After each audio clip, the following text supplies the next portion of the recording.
Hello and welcome to the second tier watch along for the Championship playoff final between Brentford and Swansea. This is it, ladies and gentlemen. What we've been building up to all season finally comes down to 90 minutes between two sides, and it's very difficult to call which way this one is going to go. Of course, neither side has beaten each other this season. Both very solid defensively, both great going forwards. Who's going to win? Who bloody knows? That's what we're going to find out in the next couple of hours. It's half an hour until kickoff, and then we are all ready to go, ladies and gentlemen. We're just waiting for Justin to join us, and then we'll be all ready to have a quick chat about the playoffs. In fact, here he is now. Hello, Justin. Good evening. Good afternoon. Good afternoon. How's it going? I'm a bit flustered. I won't lie. It's been a busy day for me, but I'm good. Good stuff. Have you had these, butterflies in your stomach in anticipation for the playoff final? Or it has been building up all week for me. I won't lie.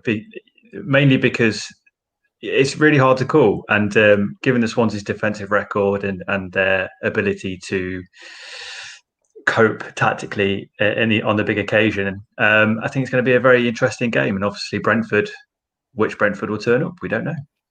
Who knows? Who bloody knows anymore? For some reason, as soon as I woke up this morning, I had nerves already, even though neither of my teams are involved. Well, I don't have a team involved in this at all, but I've just felt nervous about this game and what could potentially happen for either side. That's what we'll talk about in the next half an hour, Justin, while we are waiting for the game to kick off. Fans already in Wembley Stadium, which is great to see because, let's be honest, a couple of months ago, it looked like that might not be the case. But here we are. We have got fans at Wembley Stadium. Justin, shall we have a look through the lineups? Lay it on me. Let's go. Let's go. Right. This is who we have got for Brentford then. It looks like pretty much the same team that we saw beat Bournemouth in the second leg. Are you a fan of that, Justin? An unchanged lineup? I think so. Yeah, it'll be a back three, won't it? You've got Dalsgaard, Janssen, Pinnock in that three centre halves, Roerslev and Canos as the wing backs. Yeah, I'm looking forward to seeing how it plays out. And it's clearly Thomas Frank. It feels like a now or never situation for them. So he's got to go for it. And I know it seems silly because it's a final, it's a playoff final, chance to get into the Premier League, but it is that situation where if it doesn't happen now for Brentford, it won't happen ever. Yeah, well, I disagree with that. Well, that's something we'll get across in the next 2 hours while we watch this game. It had to be the same team that we saw in the second leg, didn't it? Because it did. Yeah. The first leg was a bit of a disaster from a Brentford point of view. They just didn't look like they're in the game at all. Here they are with the team that we saw in the second leg, and it looks a lot better. They were a lot more free-flowing, weren't they? I should point out, guys, while we're just talking about the lineups, if you are watching, thank you for joining us on the watch along today. If you have any comments, any questions that you want to ask us, then feel free to put them in the comment section below. Justin? I always forget this prompt. Below. Make sure you do that, and we'll get round to them as soon as we can, guys. Who stood out for you in the second leg, Justin, from a Brentford perspective? Because they looked a lot more functional, didn't they, than how they did in the first leg. And this system seems to suit them a lot better. It did. I think the obvious one is Brian Mbeumo. I think even when he was up front alongside Ivan Toney, his stretching of the play, his holding up the ball, playing us back to goal, it all worked for Brentford. It all worked against Bournemouth. They couldn't really cope with that runner coming off Toney because, you automatically think Toney's the main man, but Mbeumo kept Bournemouth's defence more occupied in the first half. And then in the second half, again, in the first half, Sergi Canos and his crossing dangerous areas every single time. Bournemouth defence got no respite at all. So those two stood out. And obviously, I think, especially in the second half, I think players like Matthias Jensen and Marcondes started to get on the ball a little bit more in the final third, started to have a bit more of an impact. But the main two, I think, were Canos and Mbeumo. Yeah, I think Mbeumo is going to be quite interesting because he's playing up front here. And in that first half against Bournemouth, he looked good up front, despite not really touching the ball that much. And then the second half, he moved to on the wing, didn't he? Whether it was kind of like a wing back or a natural winger is debatable. But he had Diego Rico on toast throughout the whole game. He did. So whether that changes in the second half will be interesting to see. I think at the moment, Thomas Frank is more than happy to go with the system that he's got here. Let's move on to the Swansea team, shall we, Justin? So this is who we have got. The eye-catching thing is this. It looks like Connor Roberts is playing on the wing, which is unusual to say the least, unless the Swansea social media team are playing silly buggers and they're actually playing 5 at the back and have got Norton in that back 3. But Connor Roberts on the wing, would you be all right with that? He's shown he can play in that role, shall we say? He's got the ability to do it. I don't think he's one of those. I was going to say he's one of those wingers. He's not a winger, but he won't be one of those wingers that gets at a fullback. But he certainly his runs in behind, his late runs into the box. That will cause Brentford problems. But as well as that, he's probably there to cope with the onslaught down Brentford's left. Sergi Canos, Brian Mbeumo. I think it depends obviously on the formation that Brentford are playing, but there was a lot of crosses coming in from the left hand side for Brentford. So having a double fullback situation might help. But as you say, it also might be a 3 at the back. But again, we won't know until the whistle goes. Yeah, I think Steve Cooper would have liked to have Wayne Routledge involved. That's what he went with in the 2 legs against Barnsley, didn't he? But unfortunately, Routledge is injured, so wasn't going to be involved in this at all. In fact, it looks like he's played his last game for Swansea now, which is very unfortunate. But Roberts on the wing will be very interesting because he's more than capable of playing there, isn't he? It's just... He's been so used to being a wing back all season, and his best attribute is his work rate, being able to, it is work those wings. So whether he does get asked to drop back a bit deeper later on in the game, we'll have to wait and see if it doesn't particularly work for Swansea. Anyone else in that lineup particularly catch your eye? I mean, it's as you'd expect from Brentford, but I think the likes of Woodman, Norton, Cabango, Gehi, Bidwell, they're gonna be under a lot of stress throughout the game, shall we say, because of Brentford's attacking qualities. But if they defend like they did against Barnsley, I can see a Swansea clean sheet easily. Well, the interesting thing for me is that AU's playing up front as the sole striker, which, well, that's assuming that it is 4 at the back. That's going to be interesting because AU has shown that he's more than capable of playing there, but hasn't really done that in the 2 legs. He was playing more on the wings. So how Swansea adapt to that will be interesting to see as well.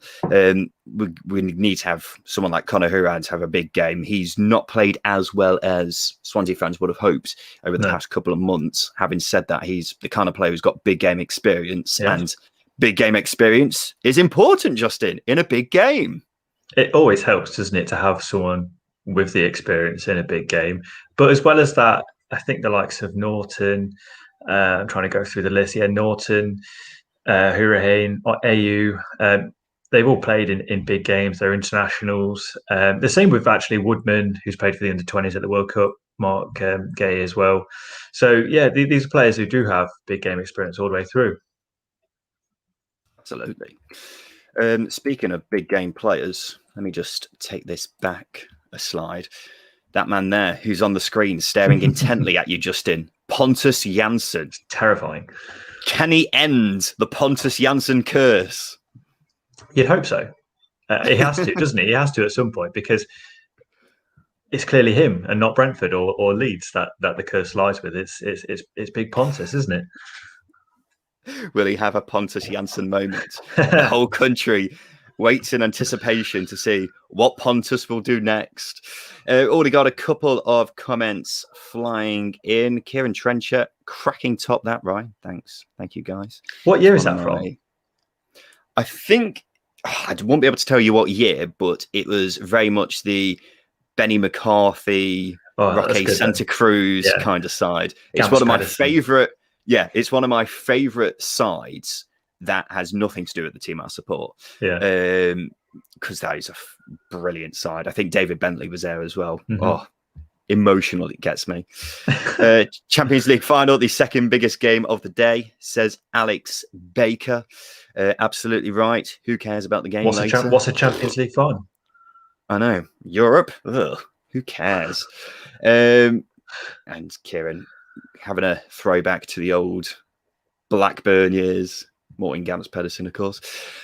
Justin, we said, didn't we, in our episode last Sunday, that, well, this was actually more what you were saying, that if Swansea managed to keep it to 0-0 for 70 minutes or so, then Brentford might start to lose their rag a bit. Is that something you're still standing by? Yes, and we look at it was the first leg against Bournemouth. I know I wouldn't say Bournemouth scored early, but it was a tight, close game. The longer it stays tight and close, I think not necessarily more nervous Brentford get, but the more it suits Swansea and the way they play. They've clearly got legs amongst them because this is how they play games. They like to play. They're comfortable playing in their half. They're comfortable playing without the ball, so they're suited without the ball. So the longer that goes on, I think the more it suits Swansea than it does Brentford. And as well as that, I guess from a Brentford perspective, tensions will start to rise a little bit the longer the game goes goalless, because you start to think, is it happening again? Is it happening again? And that's the big question, isn't it? Can Brentford finally get it right on the 10th time of asking? 10 times this could potentially be, Justin, where they lose in the playoffs. I mean, that's an astounding record, isn't it? Can you remember when Real Madrid won the La Decima, the 10th Champions League title, and how big a moment that was?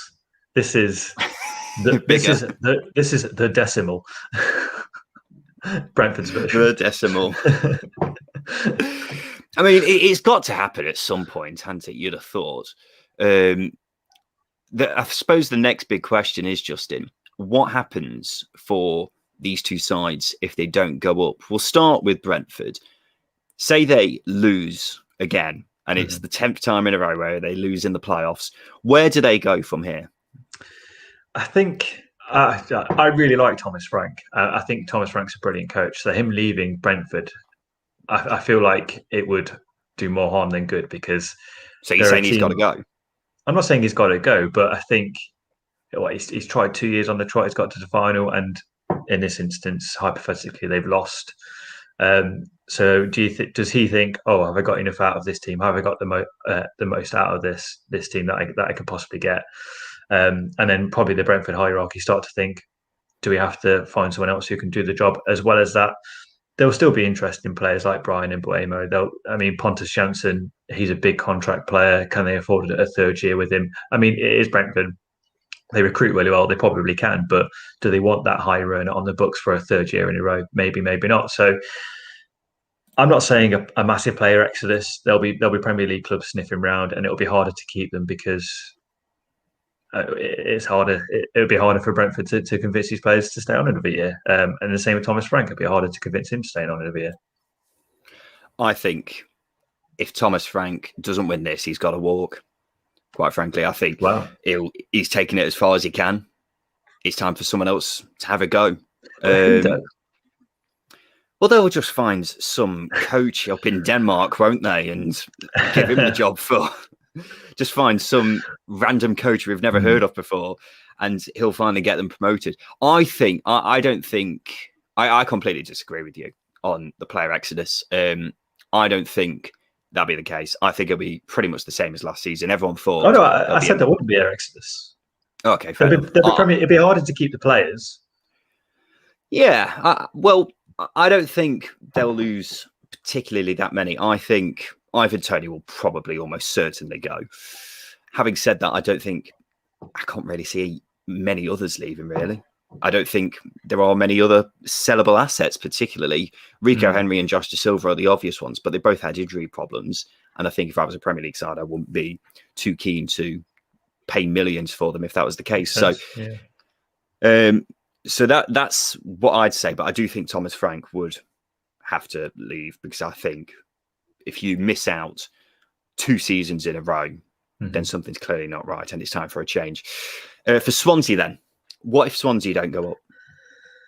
Crikey. Well, Steve Cooper's been linked heavily with Palace, for example. I think there'd be clubs sniffing around Steve Cooper because what he's done, I think he spent £2 million in transfer fees in his time there, which to get into the top six on that, I wouldn't say it's a Barnsley level achievement, but it's along those lines because they're fighting against the tide in terms of budgets and transfer fees. They've not been able to replace the big players that have been sold. The likes of Joe Rodon, Mike van der Horn, and he was released, but they've not been able to replace those with like Brentford have. So I think Steve Cooper they'd struggle to keep hold of him. As well as that, the likes of Matt Grimes. I think again, players could follow Steve Cooper out if he was to leave. Swansea are in a different position because Andre Ayew will most certainly leave on a free transfer. I think Carl Norton signed on for another year. Freddie Woodman, will he come back on loan for another year? It's difficult to say, but if Swansea were to go up, you'd see that these players would stay around. Same with Mark Gay as well. Thought I'd just pull this up. Who's going to the Premier League? We did a little poll on it earlier. 61%, or 62% actually, said Brentford. 38% said Swansea. It does seem like Brentford are the massive favourites for this, but it all comes down to what we keep saying. Have they got the bottle? I don't want to use that word, but I feel like on this occasion, it's very, very apt. So going back to what you were just talking about, Justin, what this means for Swansea if they weren't to go up, I think this is much bigger an occasion for Swansea in the way that for Brentford, I think they'd just be in the same position again next season. They'll just, if they sell Arvin Toney, they'll just find another striker from somewhere who can score 20 goals a season. For Swansea, though, I think it's a completely different kettle of fish. I think they'll lose Andre Ayew, almost certainly. Connor Roberts, I think, will go as well. Some of the loan players they've got as well, Mark Gurhey, Freddie Woodman, Conor Hourihane, they'll all go. Sure, they'll bring in other players. They'll probably dip into the loan market once again. But having said that, those are three very talented loan players. Gurhey and Woodman in particular have been two of the best players in their respective positions in the Championship this season. So for Swansea, they'll almost certainly decline after this, I think. It's quite a harsh frame of mind. And it's also worth pointing out they might not have Steve Cooper either. Yeah. That's probably the worst case scenario for Swansea. I think as well as that, we should point out that this is the last season of parachute payments that Swansea get. So I think did they profit 2 million or did they just lose 2 million? They made a small profit, didn't they? It's a big profit, Ryan, in the Championship. It was like £2 million, wasn't it? Which, yeah.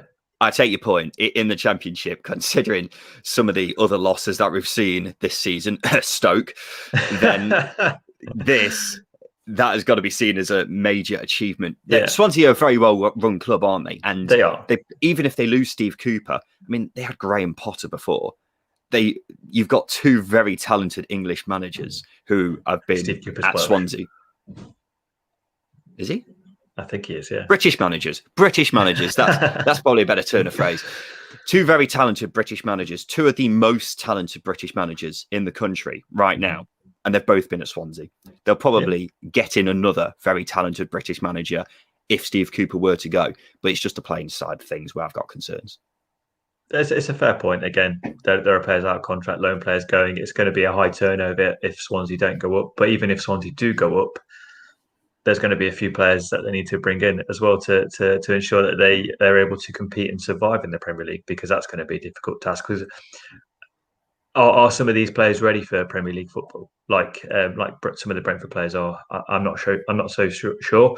But the way Steve Cooper sets them up, I think, should stand them in good stead in the long term. But recruitment has got to be key, and I don't think Swansea have recruited very, very well. They've relied a lot on loans, as we know. As I say, I don't think that's a bad thing. You and me disagree on this, whether just relying on loans each season is the right way to go or not. I think it's all right, especially when Swansea have proven that they know how to develop these loan players and make them into better players. but they clearly don't spend very much money when it comes to permanent transfers, do they? I think Jamal Lowe is the only player off the top of my head I can think of who Like they spent. 700,000. Yeah, not much. And that must have been their most expensive transfer in the last couple of seasons or last few seasons. Yeah. What a story from Jamal Lowe, by the way. I was reading up on this. When he was at Barnet as a non-league player, he was a PE teacher. And at the school he was at, they could see Wembley. And now here he is playing there with the chance to get into the Premier League just a few years later, because you got to remember, he's not that old either. No. But that is quite some story in the space of 5 years. So that's a nice thing. We've got a few people who are watching the game at Wembley. Greetings from Wembley, says Bradley. Good luck, That's Bradley. I say good luck. I don't want to show any preference. I don't want to show any enjoy your partisanship. Enjoy your day. Well, I mean, even if they lose, you're not going to have a good day. Justin, you're a Derby fan. You've lost at Wembley before. You've also won at Wembley. Describe for anyone who hasn't had the pleasure or the despair of winning or losing at Wembley. What are they like? What's the contrast like? So I'll tell you what happened. You well know, but this is quite an interesting story. Where the last time Derby were at Wembley 2 years ago under Lampard, I flew back from a holiday from Prague early, leaving my other half in Prague. So yeah, I broke my back to get to that game, and Frank Lampard didn't start a striker. And at that point, when the team news came out, I think you're not bitter about it, clearly. Absolutely not. All the enthusiasm drained out of me. So that one wasn't so bad.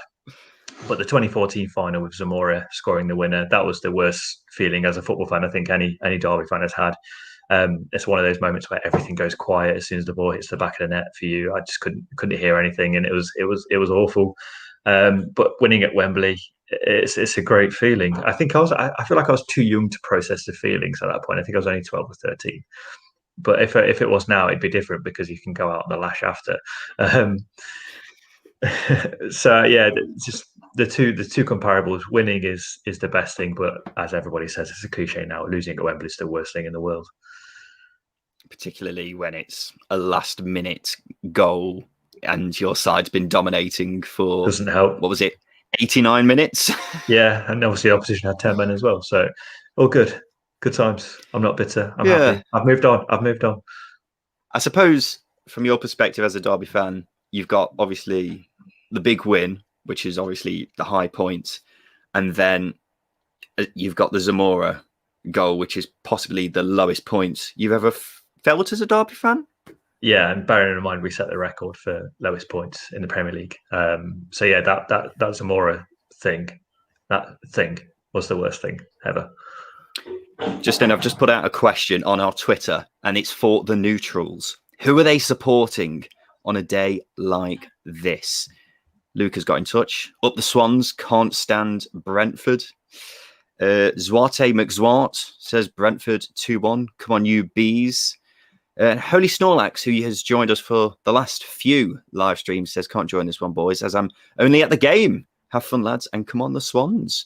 So we've got two people at the game who have just tuned into the live stream to wish us luck, and we've wished them luck back because they need it a lot more than we do. Harry Cummins, he says Brentford. I think, what team's that?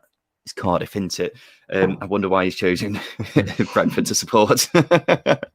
Update on the game, by the way. The players are just about to come out. So we're not long now. That's a good point, actually. We'll have to check in just a sec. Justin, what's on your screen now? I've got a fan view. I'm seeing some Brentford fans being very happy. Got flames as well. I've got the players just coming out. So I think you're about 10, 20 seconds ahead of me. Tell me when you're on the fire.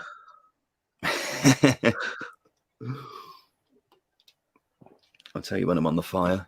At the moment, I've got some fan views. This is for anyone else who wants to sync up with us as well, if that's how you prefer to watch the game. I've got fire now. Brilliant.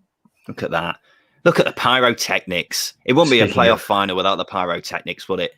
Don't really make sense, because if it was dark and the whole stadium was dark and there's pyrotechnics, then great, fantastic. But what's the point? Waste of money. Just looks nice, doesn't it? Imagine it's not very good for the environment, but there you go. I remember being at a playoff final when they had those pyrotechnics, and I was sat in the press bit, and tell you what, you can feel the heat from them. I'll say that. Sure, it wasn't the Wembley pitch, because apparently it gets really hot down there. Well, that's how they made the Wembley lasagna, isn't it? Oh yeah, I forgot about that. It was only a year ago. Yeah, and it has to be hot so they can cook it. You know what I mean? If lasagna doesn't. Sorry. They're now singing the national anthem. Should we stand up and also sing the national anthem? My laptop's on my lap. I'm not standing up. I'm sorry. Fair enough. That's absolutely fine. I find it quite interesting how you've got this Brentford side with a minimal amount of English players in it. It's mostly foreign talent and they're singing the national anthem, but there you go. And against the Welsh side as well. Yes, good point. That's an interesting point. Are they going to do the Welsh national anthem here? Thomas Frank is the most scary bloke I've ever seen in my life. He's got a smile on his face all the time, but he's a bit sinister, isn't he? He looks like the bad guy in the Flintstones. You know, the live. They are singing the Welsh national anthem. Well, damn right. Sorry, I'm just going to search the bad guy in the Flintstones while we listen to the national anthem. Justin, not long now till kick-off. What are you saying? Which way are you going? I want to edge towards Swansea. I really do. I just think Steve Cooper's made for finals. He's made for tournament style football, and this is what it is, isn't it? It's a tournament. But Brentford have got the quality in abundance, haven't they? So it's so hard to call. It's a flip of the coin. I'm bottling it. I'm not giving you a prediction. Pathetic. I'm getting the sense though that you're saying Swansea. You said Swansea in the last episode, didn't you? I think, yeah, possibly. I think if it was on an even keel, I'd probably lean towards Swansea a little bit, but it's literally millimeters. So difficult to call. So difficult. Incredibly difficult. I'm going to stick with Brentford. I have slowly but surely fancied Swansea ever so more over the past week or so, but I do think Brentford are the ones for me. 10 playoffs to lose in a row is just a sensational record. So surely that's got to end at some point. I imagine the atmosphere here is absolutely buzzing, Justin. Of course, this is only the second time. Actually, that's not right because Brentford fans have been in at some point, haven't they? But second time, at least in a few months, that these fans would have seen their teams in person. So that's a bit of a surreal experience, isn't it, when they're at Wembley again? But thank God that they've got fans at Wembley. And also they've got more tickets than the initial allocations, which were put out this time last week, which was a joke. Didn't go up by as much as I was expecting, but I suppose an increase is an increase into it. You can't complain too much, can we? Just before we start then, quick check-up on Thomas Frank's lookalike. That's Thomas Frank? That is Thomas Frank. Why is that in a slideshow? That's because...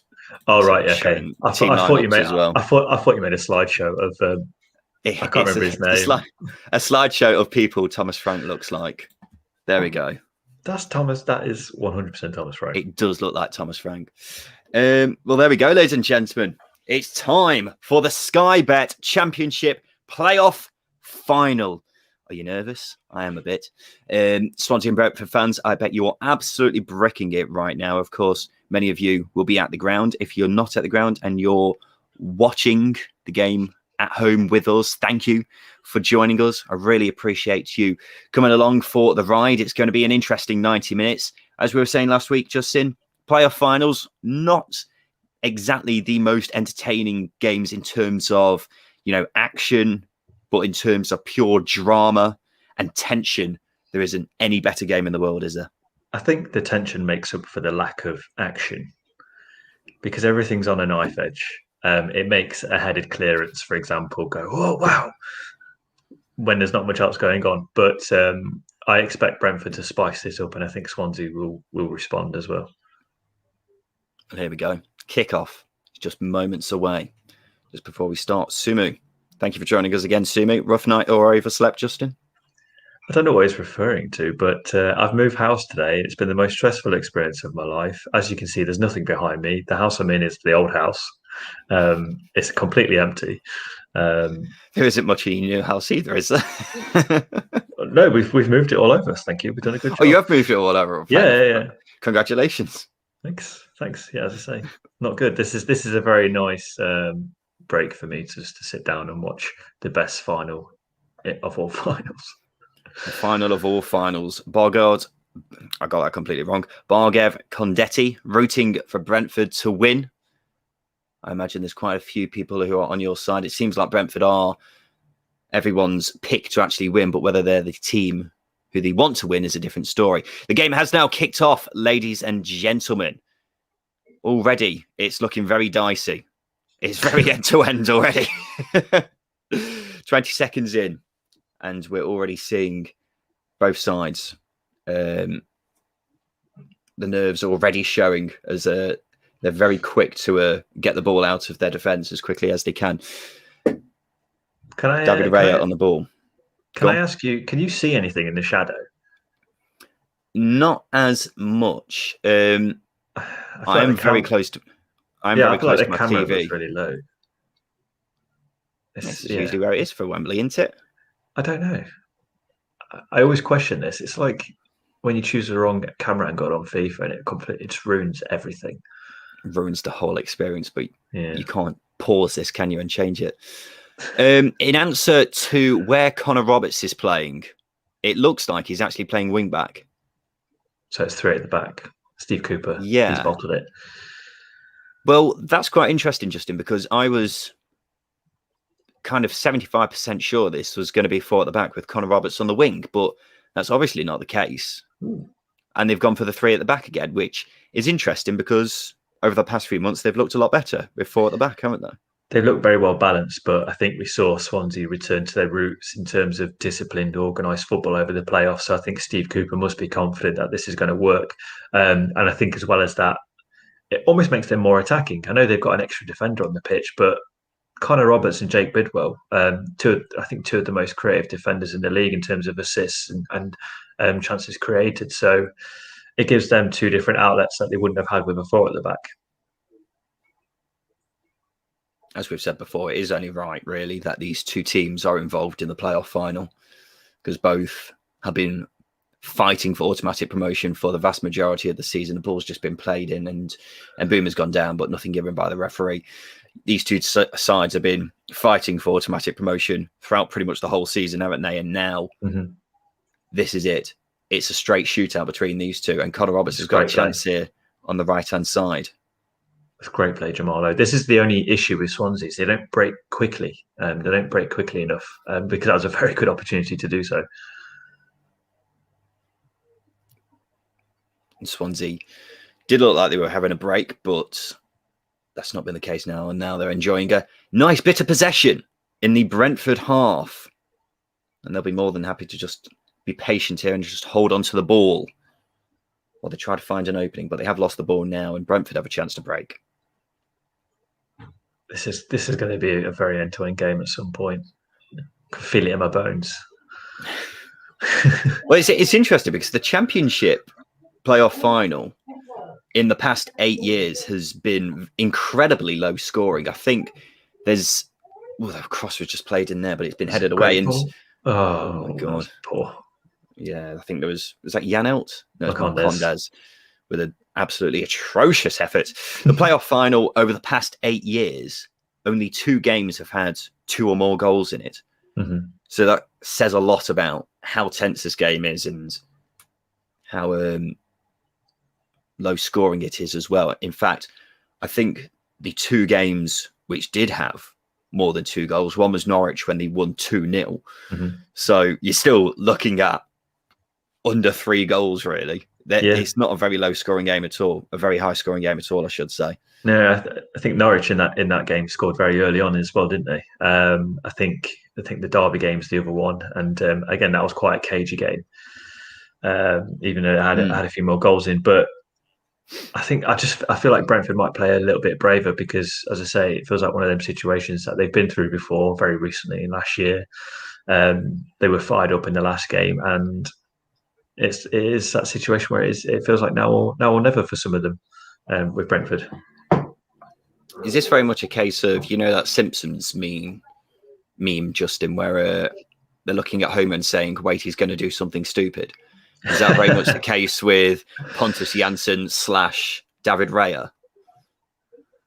No, I don't think David Ray's a dodgy keeper. I think he's one of the better ones with the ball. I think Matt Grimes is going to get booked for a late tackle on Sergio Canos, or maybe it's more for the follow through. I don't think it was too late, but it was a bit of a naughty challenge from Grimes, and going in the book 5 minutes in, defensive midfielder, not ideal.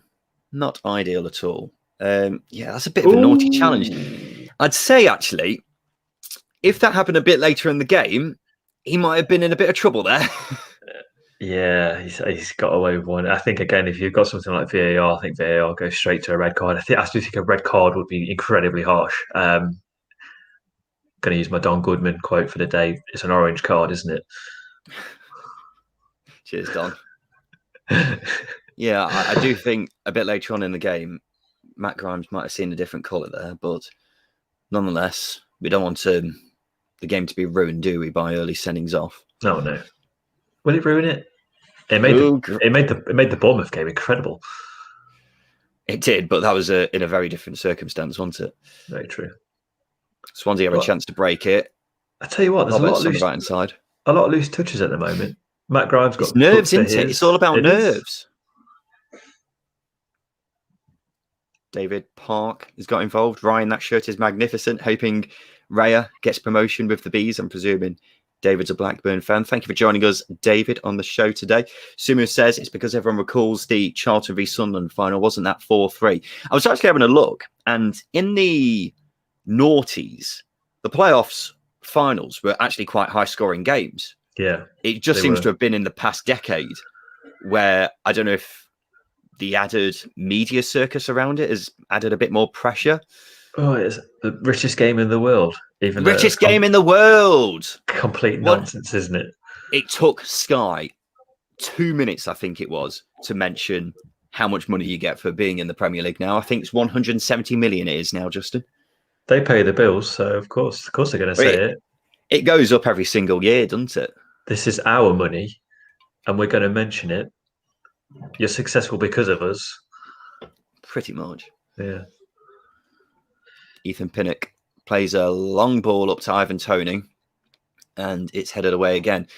That seems to have happened quite a few times in this game so far for Brentford. Definitely going a bit more direct than usual.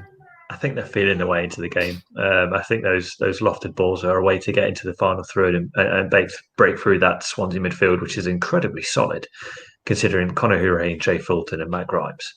That is one defensive-minded midfield, to say the very least. That was terrible. Well, I suppose really you want that when you play this Swansea system, don't you? You want the width to come from the wing-backs. But who knows, later on we might actually see Conor Roberts going onto the wing. That might actually happen at some point. But they're chasing the game. I wouldn't be surprised. For now, they have gone with the three at the back system, which has been quite reliable throughout the season. Oh, that's a decent ball from Canos. Oh, that's a penalty. Oh, he's got it. Penalty. What a start. I did not think Mbeumo was going to get on the end of that, but I thought it was nowhere near it. He's just managed to poke it away. Freddie Woodman has brought down Brian Mbeumo. There aren't too many complaints from him. Let's have a look at this again. Yeah, that's a clear penalty. Yeah, that's a penalty. That ball from Canos is incredible, by the way. Absolutely fantastic. And I said, him coming in off the inside, he's going to be a danger, man. This is not what you want to see if you're a Swansea fan. You can see in the background, all the Swansea fans knew instantly that this was a penalty. And now you've got Ivan Toney, one of the most reliable penalty takers in the Championship, with the chance to put Brentford ahead against Freddie Woodman, who's one of the best penalty savers in the Championship. It's worth pointing out. But this will be a massive. This will be a massive start for Brentford if they can slot this away. Ivan Toney versus Freddie Woodman.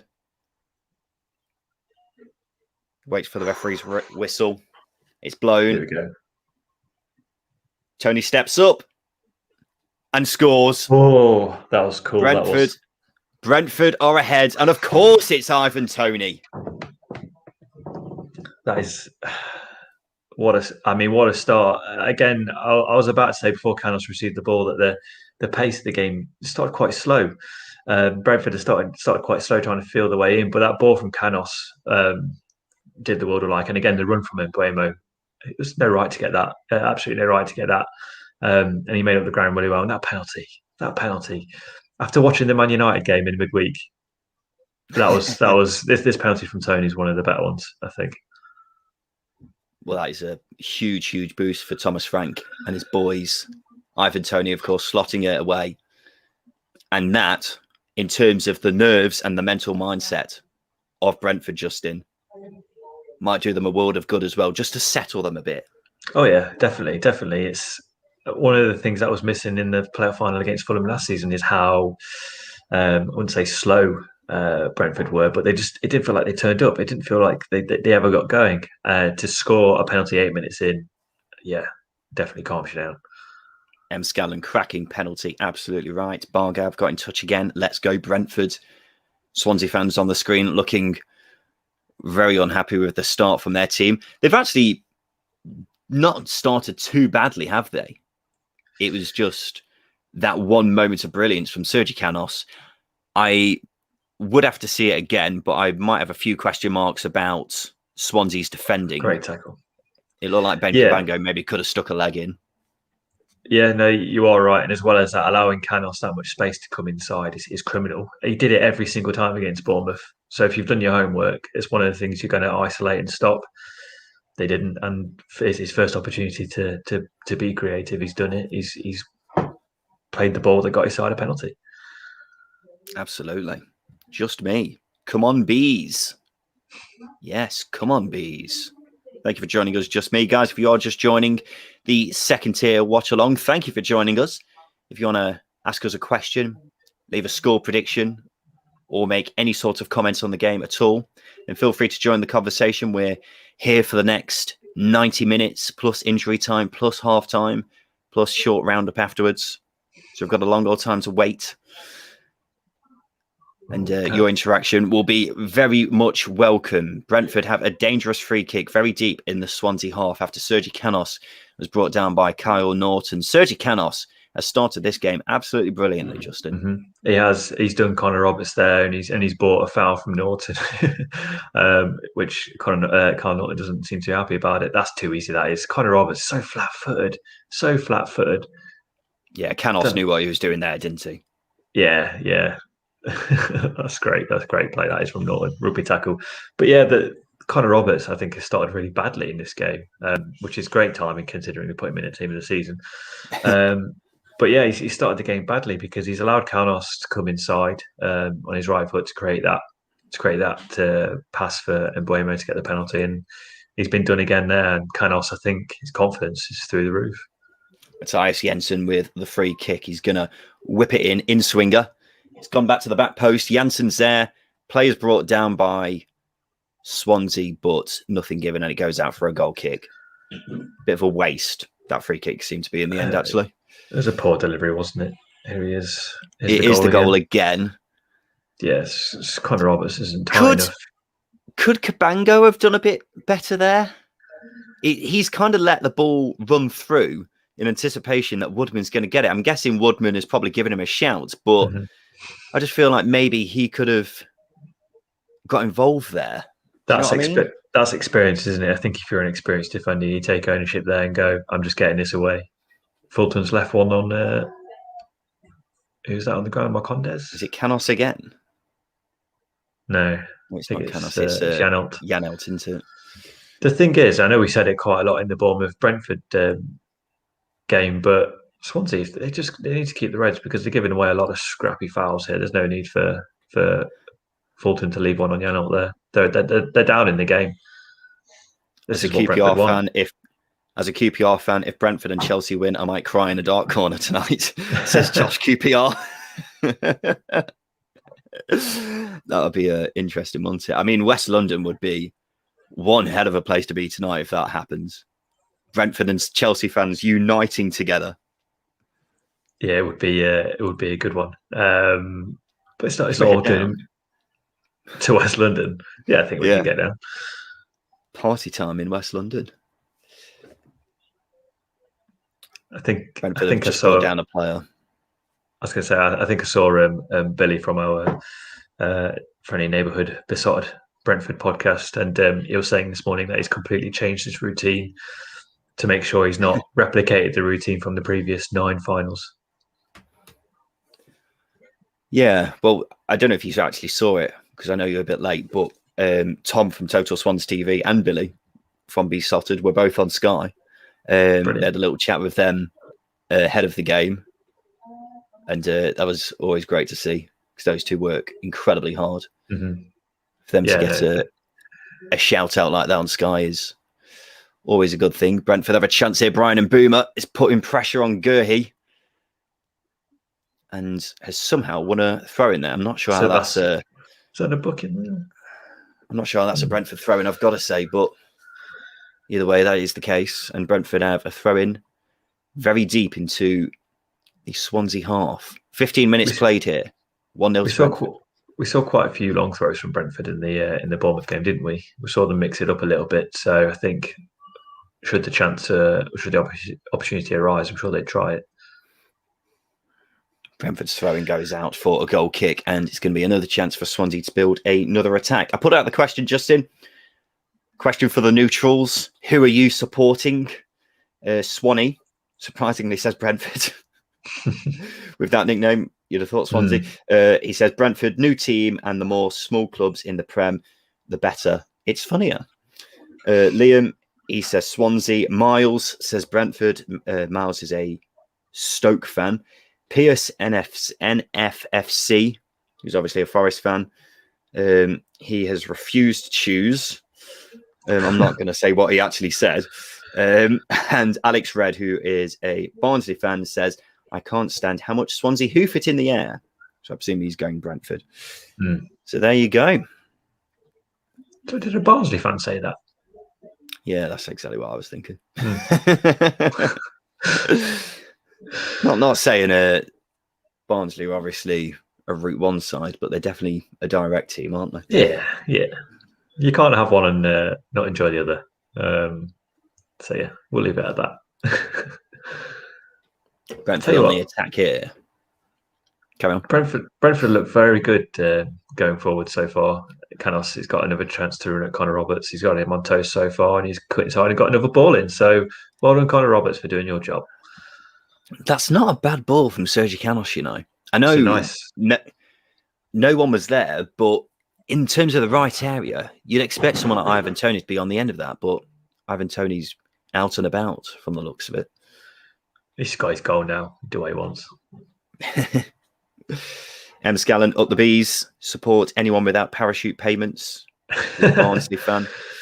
Fair enough. Yeah, that's a fair point. I do kind of want to see Brentford in the Premier League. In fact, that's a good question, actually, Justin. Say either of these teams did get promoted. Obviously, one of them is going to get promoted. How do you think Brentford and Swansea will do? We'll start with Brentford. How do you think Brentford will do? In fact, answer that question after this free kick, because Swansea have got a free kick fairly deep into the Brentford half. Connor Roberts takes it, but it's headed away. Not very well, though. Sergi Canos is going to have to do another job to get rid of it, and it goes out for a throw-in, and this is going to be launched into the box, as Connor Roberts does so very well. The old slingshot. I'll answer your question after this throw-in as well. Some dangerous moments. We may as well talk about them. Yes. It's gone long. In fact, it's gone very, very much like a bullet across the ground. AU has been brought down, but I think Janssen got the ball, and now Brentford have a chance to break. This is dangerous. It's 2v2. 2v2, Brian and Boomer. Grimes is getting back. 1-on-1 view Norton. Grimes has got back. He's played it across to Ruslev. What's he doing there? Plays it across. Yeah! Scores! Oh, what a goal. It's not Yellows, it's Marcondes. What a finish that was. What a breakaway by Brentford. And they have been absolutely brutal in this first 20 minutes, Justin. It's Brentford 2, Swansea 0. Emiliano Marcondes, who hasn't had the best of seasons for Brentford, but he's been fantastic in the playoffs so far, has put Brentford with a 2-goal lead, and they are very much in the driving seat, Justin. They are. And the best thing is we've got another goal as well, so we can't label this final boring even remotely. I think this breakaway from Mbuemo is fantastic. He gets at Carl Norton there. Grimes is coming in to support defensively, but he waits and Roslev comes in. It's a great run from Roslev, and I thought he left a bit too much time coming on his right foot, but that finish from Marcondes is fantastic. Maybe asking some questions from Woodman, let's be honest. He's getting beat at his near post there. Never good. No one's tracking Marcondes' run. That's not good enough, that isn't. Defensive horror show at the moment from Swansea. Very poor defensively, that from Swansea. They started the game quite well in the first 5 minutes, but since then it's been all Brentford, and Thomas Frank is going absolutely mental, and rightly so. He is a very happy chappy right now. Steve Cooper looks absolutely dejected, and rightly so, because his team have not really got out the blocks yet, have they? I think it all came from the throw-in as well from Connor Roberts. I'm not saying it's Connor Roberts' fault. It came from Connor Roberts' throw-in. Andre Ayew loses the ball in the box, and they were too slow to react, Swansea. They didn't sniff out the danger, and unfortunately, it's costing them. It's another chance, Tony! Oh my God! Has that gone in? Oh, it's not gone in! Oh my God! Ivan Toney has just hit an unbelievable volley from what, 25 yards out, 30 yards out? It's hit the underside of the bar, and I want to see that again on the old goal line technology, because that must have been bloody close to going in. That was unreal. That surely went in. That surely went in. It's one of those that comes off the underside of the bar and it bounces either on the line or it's literally probably a thread of the ball. Let's see this again. This was unreal. Ivan Toney, not scored outside of the box this season, it's worth pointing out. Oh my God! Jesus. It has bounced down on the line, on the wrong side of the line, but very much on the line. My God. What a hit. Swansea were a matter of inches away from being out of this playoff final 20 minutes in. Crikey O'Reilly. Since the first goal, Brentford have been on it, haven't they? They've been absolutely dangerous going forwards. And every time they've got the ball, they've run at Swansea, and Swansea have looked shell-shocked, to be honest with you. We haven't seen the nerves, have we, that we've seen previously from Brentford in the playoffs. But 20 minutes in, Swansea have got to try and get some sort of a grasp on this game, because right now they look like a bit of a mess. They do. It's a decent cross from Roberts. No, it's not. He's gone out for a goal kick. That's terrible, wasn't it? Yeah, you're right. Swansea are all over the place. This 5 at the back system is not working out, is it? Well, it looks like, from what I just saw then, that they've already gone to 4 at the back. Jake says Swansea are lost. They absolutely are, Jake. They look all over the place. What I was just about to say, that Connor Roberts was playing on the wing then, and there were only 2 Swansea players back. So whether they've already gone to 2 at the back, yeah, it looks like that's the case, actually. Yeah, they are. So 4 at the back is how Swansea have gone now, after what we saw from the 3 at the back initially just wasn't working whatsoever. It was a bit of a surprise for Steve Cooper to go with that anyway. It's got to be said, because 4 at the back has been very much the preferred formation for the past month or so, really, hasn't it? So for him I was going to say, it's a bit of a gamble, and it's clearly not paying off for him. I think you almost think he had to do that, given how Brentford finished the game against Bournemouth. But yeah, as you say, it's a gamble that's not paid off. I think I'd expect Connor Roberts to come off at half time, but do they have a wide player who can come on in place of him? I don't know. I can get the team lineups again for you, Justin, to answer that question. But considering Wayne Routledge would have been the obvious choice, he's obviously not in the squad because he's out. I don't think they will have anyone else available, unfortunately. Well, that's the thing. This is the underinvestment in the squad that's going to be paying pivotal. I think the likes of Morgan Whittaker, not an out-and-out wide player, like to spend a lot of time inside going on his left foot. So I just don't think they've got players available who can slot in. There you go. Yandanda could potentially go in. Whittaker is another one. Morgan Whittaker, but he's just a young lad. I mean, you're potentially bringing on a striker, aren't you, and moving AU or Low out wide. That would be the obvious choice, but I mean, Cullen's not exactly the most tried and tested young lad either. The other choice would maybe be Ryan Manning. He used to be a winger before shifting back to a wing back / left back. Mm-hmm. But right now, Swansea have got to try and find some sort of inspiration. They are on the attack at the moment. Connor Roberts is going to have the chance to launch it in. Instead, he's actually gone short. They've got to get more balls into Norton. the box. But they haven't really got any options in the box, have they? Who's going to, if they do launch it into the box, who's going to win any headers for Swansea? Is there any point in them launching it into the box, or are they just going to have to try and wait for Brentford to fall asleep at the back? At the moment, they don't look like that's happening because Brentford are very much on it. Yeah, the way Brentford played it out there was tremendous. The confidence is clearly flowing through them at the minute, and Swansea are going to find it very hard to break it down because, let's be honest, Brentford are a very organised, good defensive team when they want to be. They're a very difficult team to beat, as they've proved over the last 6 or 7 weeks. Just Me says WTF is going on. That is exactly what I'm thinking right now, Just Me, because I was not expecting this game to go this way. I've got to say, I thought it was going to be incredibly nervy, 0-0 until probably about 80 minutes, and then either side might snatch it just before 90 minutes. I was not expecting 2 goals in the first 25 minutes. No, you're right. That was a moving ball. That was. Come on, Riff. M. Scallon, I think the back four suits Brentford on the break, being 2 up and can sit a little deeper. Mm-hmm. So Pity Franks won't be seen in the Prem, as I fully expect him to self-combust at the final whistle. It did look intense when that second goal went in. I am surprised that, given the heat on the touchline, that he didn't actually explode. Is he going to put Carl Norton here? That is very clumsy from Swansea. They've just given away a free kick about 30 yards out, 35 yards out maybe. It's not a chance at goal, but it's a chance for them to play the ball in. Although Sergio Canos looks like he's in a bit of distress here. Yeah, he does. I feel sorry for his shins and his ankles. So far, they've had a bit of a peppering. Ooh, that's a nasty one. That's a sore one. Unintentional, but yeah, that'll be painful. Players don't wear shin pads these days. They wear like millimeter long pads that cover the legs. So more for back in my day. All right, yeah, I do sound a bit like a throw it back kind of guy, don't I?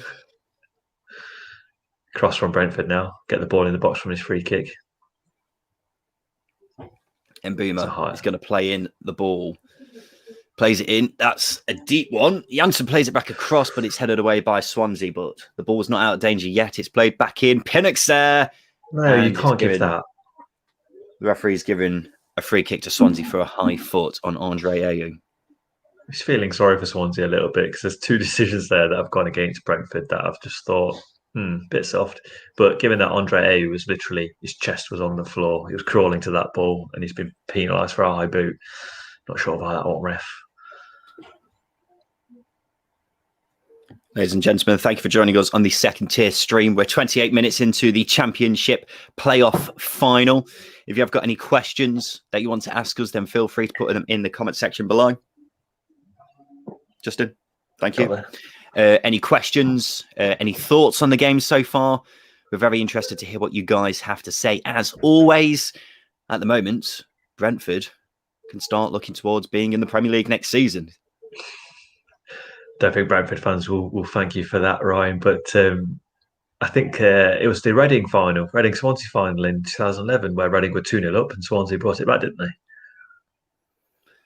Yes. Well, the Championship player final is always dramatic, isn't it? That would be very dramatic coming from if Swansea. If Swansea managed to get back into this game from this point, that would just be the epitome of drama. They have got a free kick here. Not the most threatening of positions, but it's a chance for them to put the ball into the box. Yeah. I'm, I'm, I'm not sure where Swansea are going to get 2 goals from, if I'm being honest, Ryan. Well, they're not exactly the most highest scoring side, are they? That didn't make sense, but you know what I mean. Yeah. You make sense. Don't worry. Thank you. I'm sure Sky will give us a stat in a moment to tell us how many times Swansea have come back from losing position this season. I can't imagine they've scored twice in a game many times this season, Justin. No, you are right. I think that they're so used to being in the lead and defending those leads that when they do go behind, it's not very often that they claw the game back.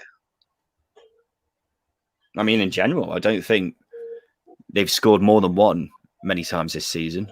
Certainly not as many times as the other teams in the division. And Boomer and Norton have just gone up together there, but nothing's given. That seemed a bit harsh, but nonetheless, Swansea have the chance to build another attack. I feel sorry for the Swansea fans that are in the stadium because this is not the start you would have wanted, is it? Yeah, it's 2 lapses in concentration. That's cost him. Although Connor Roberts is in behind here. Connor Roberts is that's through. A great tackle. Great tackle, Canos. Janssen. Janssen being Janssen. Don't do anything silly. That's all we're asking. Is that a foul throw? Jay Fulton getting in Sergi Canos' face there. Jay Fulton's 26, 27? No, I didn't actually. Yeah, it surprised me a little bit. I thought he'd be 22, 23, but he's in his peak years, not just starting out. Has he really pulled it back? Because, for goodness sake, referee. Here we go. Over refereeing a final. Who's the referee? It's the Premier League guy who gets a lot of things wrong, I think. You got to narrow it down. I can't remember his name, but he gets the VAR decisions wrong. Is it the one who was getting death threats earlier in the season when Jordan Pickford tried to kill Virgil van Dijk? I think it might have been. I mean, we won't give him too much stick, but to be fair, I think Jared Gillett deserves to referee the final based on how he did in the semi-final. I thought he was absolutely terrific. Not if you're a Bournemouth fan, though. Let's be honest. No, they weren't too impressed, but I'm not really sure why. Really, Fulton. Canos and Fulton have got a bit close there, very much head to head. That is not social distancing. The referee is Chris Kavanagh. It is Chris Kavanagh. You are right. Does ring a bell. Got a corner from Swansea here. Got to be a good delivery. That's a decent corner. I will say this: I do rate David Raya as a keeper, but when you have got a corner, you best bet that's a decent ball across. Who's there? No one's there. Game. Well, they have to. Well, again. That's a decent header across. There's no one there. Why is no one? Someone give him a shout. Put your name on it. Sunday League cliches. Let's go. Box him in. The point I was trying to make before Connor Roberts had that chance to cross the ball in. If you've got a set piece, you put it on David Raya, don't you?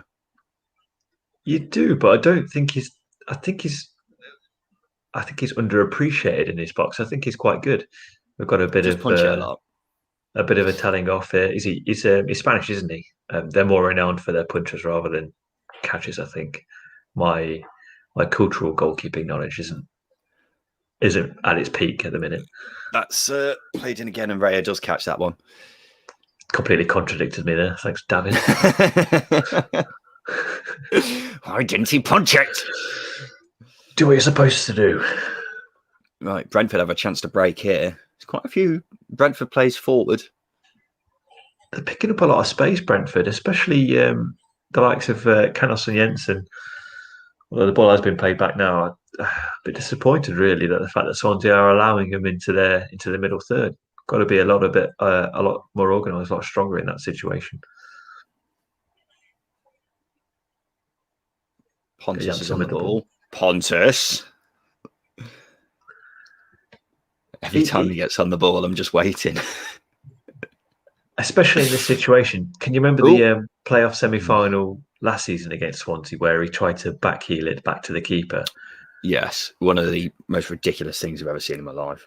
Pontus Jansson is the definition of overconfident. Oh dear, that's gone out. Andre Ayew has not had much of a say in the game so far, has he, Justin? No, he's not really got into the game, and the breakaway for the second goal came from his loose touch, or he's failing to shield the ball or hold the ball up efficiently, shall we say. He lost it too easily, is what I'm trying to say. And yeah, he's not really had too much joy. He's not really had too many touches. In the last couple of games, especially in the semi-finals, he didn't have too much touches, but he had a big impact in both games. But can't see him getting too much joy in this one at the minute. What a leap. And Bruman nearly got on the end of a Ivan Toney flick on, but it's cleared away. Ivan Toney's leap then was tremendous. He has got one hell of a leap on him, that boy, Antti. Definitely does his plyometrics at the gym. Guys, this is for the viewers. If you're watching this on Twitch, YouTube, Periscope, Twitter, let us know. Let us know what you think of the game so far, because Swansea look a bit of a mess, don't they? It's not going their way so far. It's got to be sad.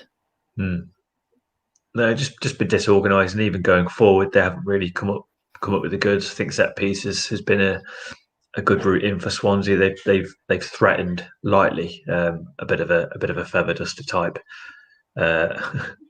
threatening situation, but yeah, they haven't really got into him.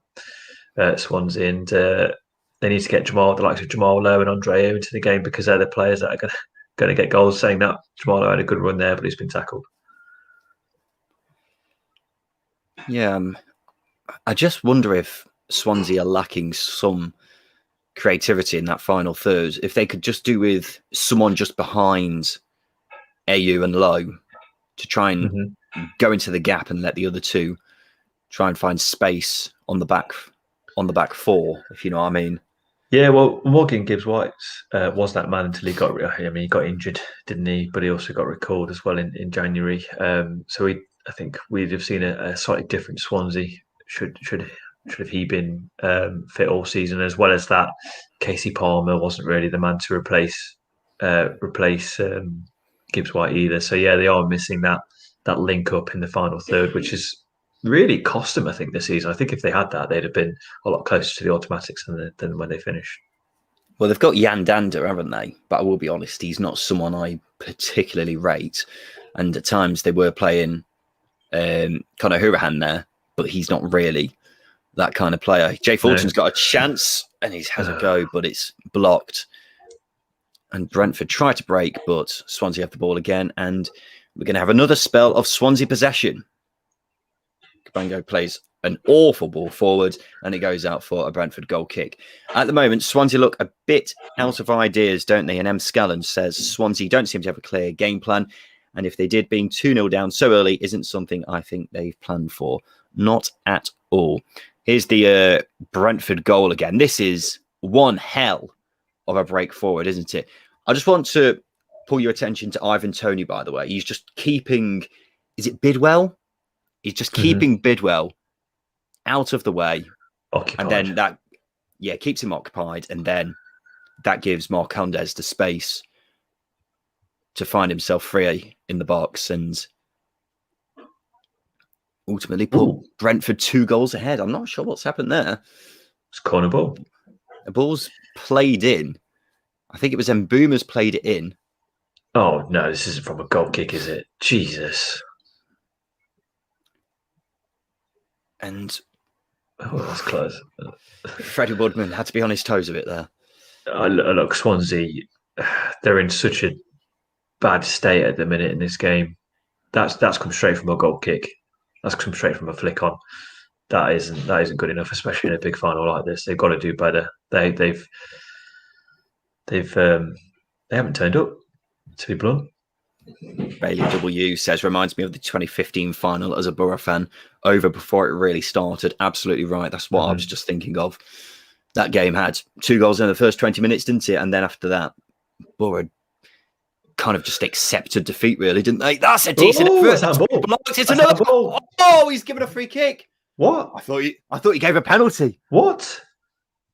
Is he giving a penalty? I tell you what, he's given a high free kick. He's given a high foot on someone. That happened 20 seconds ago. Is he serious? Jan Eltz had a crack, and that's hit a hand. What's the referee doing? But he's given a free kick against who? Against Tony for that? I'm not sure about that, ref. Why is he not blown up earlier? That's ridiculous, that is, referee. So Tony has been penalised for a high foot there, but Jake Bidwell has blocked the ball quite clearly with his hand.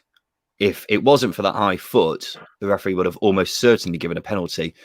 I'm not sure if that high foot... Oh, Mbeumo's through! Oh, he's bowled it! Oh, he's scuffed it. Justin, at the moment, Swansea are all over the place defensively. Need half time, don't they? And this is from arguably one of the best centre halves in the division. That is again criminal for Mark Gurley. Freddie Woodman's quite far off his line as well. I don't think he realised how far out of his box he was then, Gurley. Mm-hmm. He tries to play a backwards header. You don't do that in a playoff final. Well, and then Boomer nearly punished him. Yeah, he did the old talk to me gesture to Bidwell, I think. So clearly there's something just not quite happening for Swansea, and it's basic communication being one of them. It's clearly an issue. I think they would have quite liked to have a bit more experience at the back, wouldn't they?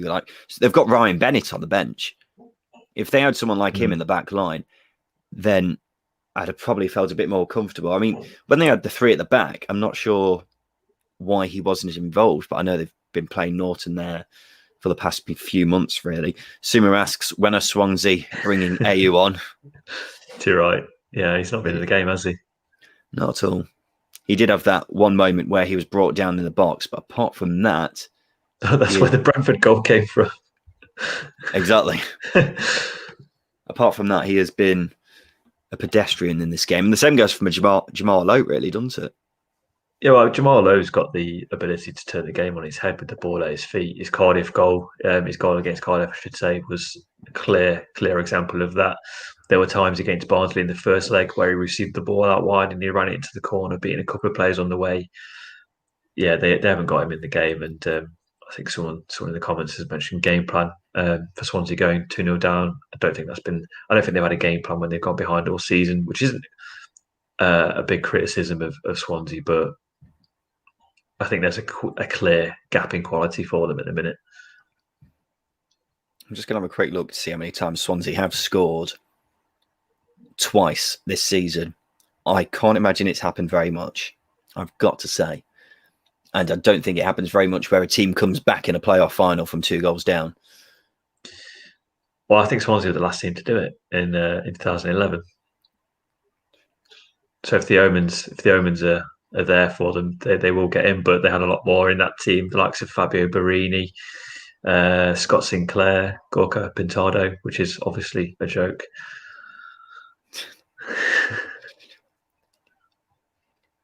But they got a bit of a spell of possession now, and they've gone back again. They just don't seem as comfortable with the ball as the likes of Brentford do. They seem out of ideas, and one way of breaking a team down is getting the ball into the middle third and playing it, but they don't seem comfortable doing that. I've just counted up. Swansea have scored twice, 18 times this season. That's in quite 46. Is it? I think so. I think that's quite a lot. For a team who are fighting for automatic promotion, I don't think that's very many. You have to bear in mind I have watched Derby all season. So 18 times where they scored. Yeah, exactly. 18 times where they scored twice is it's a mountain high number. It's a goal fest from your perspective. Steve Cooper has got one hell of a job on at half time trying to get his team to turn this around. The thing is as well, the fact that Brentford have been so solid defensively. Mm-hmm. I mean, how many shots have Swansea actually had in this game? You're talking one or two, really, aren't you? Yeah, you're In right. fact, just the one. Just one shot in this game so far. I think the only moment that really threatened Brentford was the cross, the corner from Hurricane, where David Ray had to punch it. Is that the shot?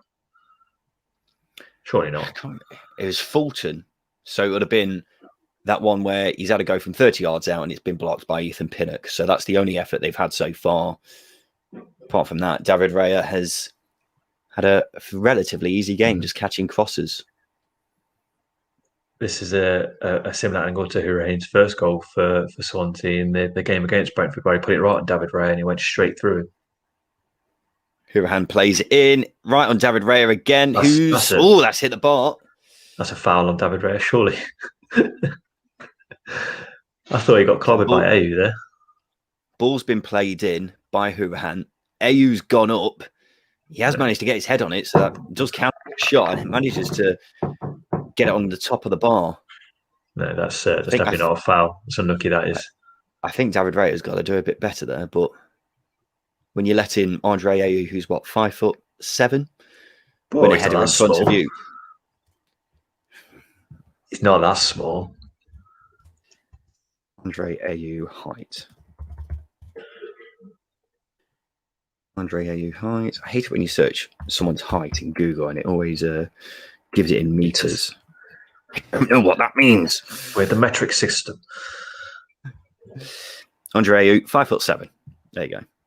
Oh, I was reading Jordan Ayew. Damn, he's 6 foot. Andre Ayew being 5'7" is the most staggering thing I've heard today. How tall did you think he was? I thought it was like 5'11", 6 foot. Get out of here. Honestly. Get out.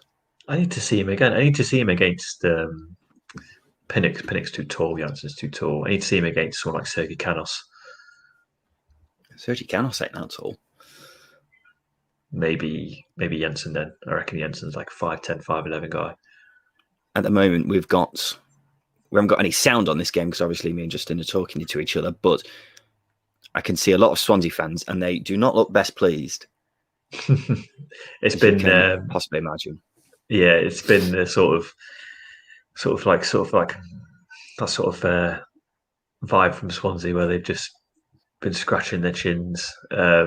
It's. Can you imagine spending all the time they have outside of not being able to go to games, etc., and then maybe some supporters get their first game back and it's at Wembley, the playoff final, and then 15 minutes in, your team's 1-0 down. It's now half time. Brentford 2, Swansea 0. Who would have saw this just before this game? I don't think anyone expected it to be the case, but Swansea have been all over the place defensively. Brentford have been superb. They've been great going forwards. They've been solid at the back. Thomas Frank will be a very happy man, as will the Brentford fans. Swansea fans will not be very happy. Many of them, first time they've seen the team this season. Tom from Total Swans TV is one of them. He won't be very happy. But at the moment, Brentford have got 1 foot in the Premier League, Justin. I think it's even more frustrating from a Swansea perspective, given that they've started so slowly.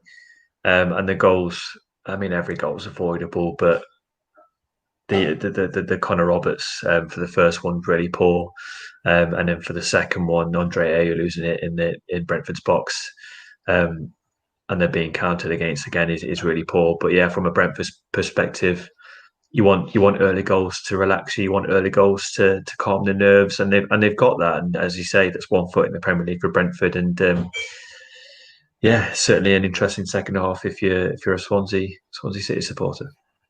As Emma Scallon pointed out here, Swansea have come back from 2-0 down once this season in a 2-2 draw with Wickham. Now that he points out, I do remember that game. Mm-hmm.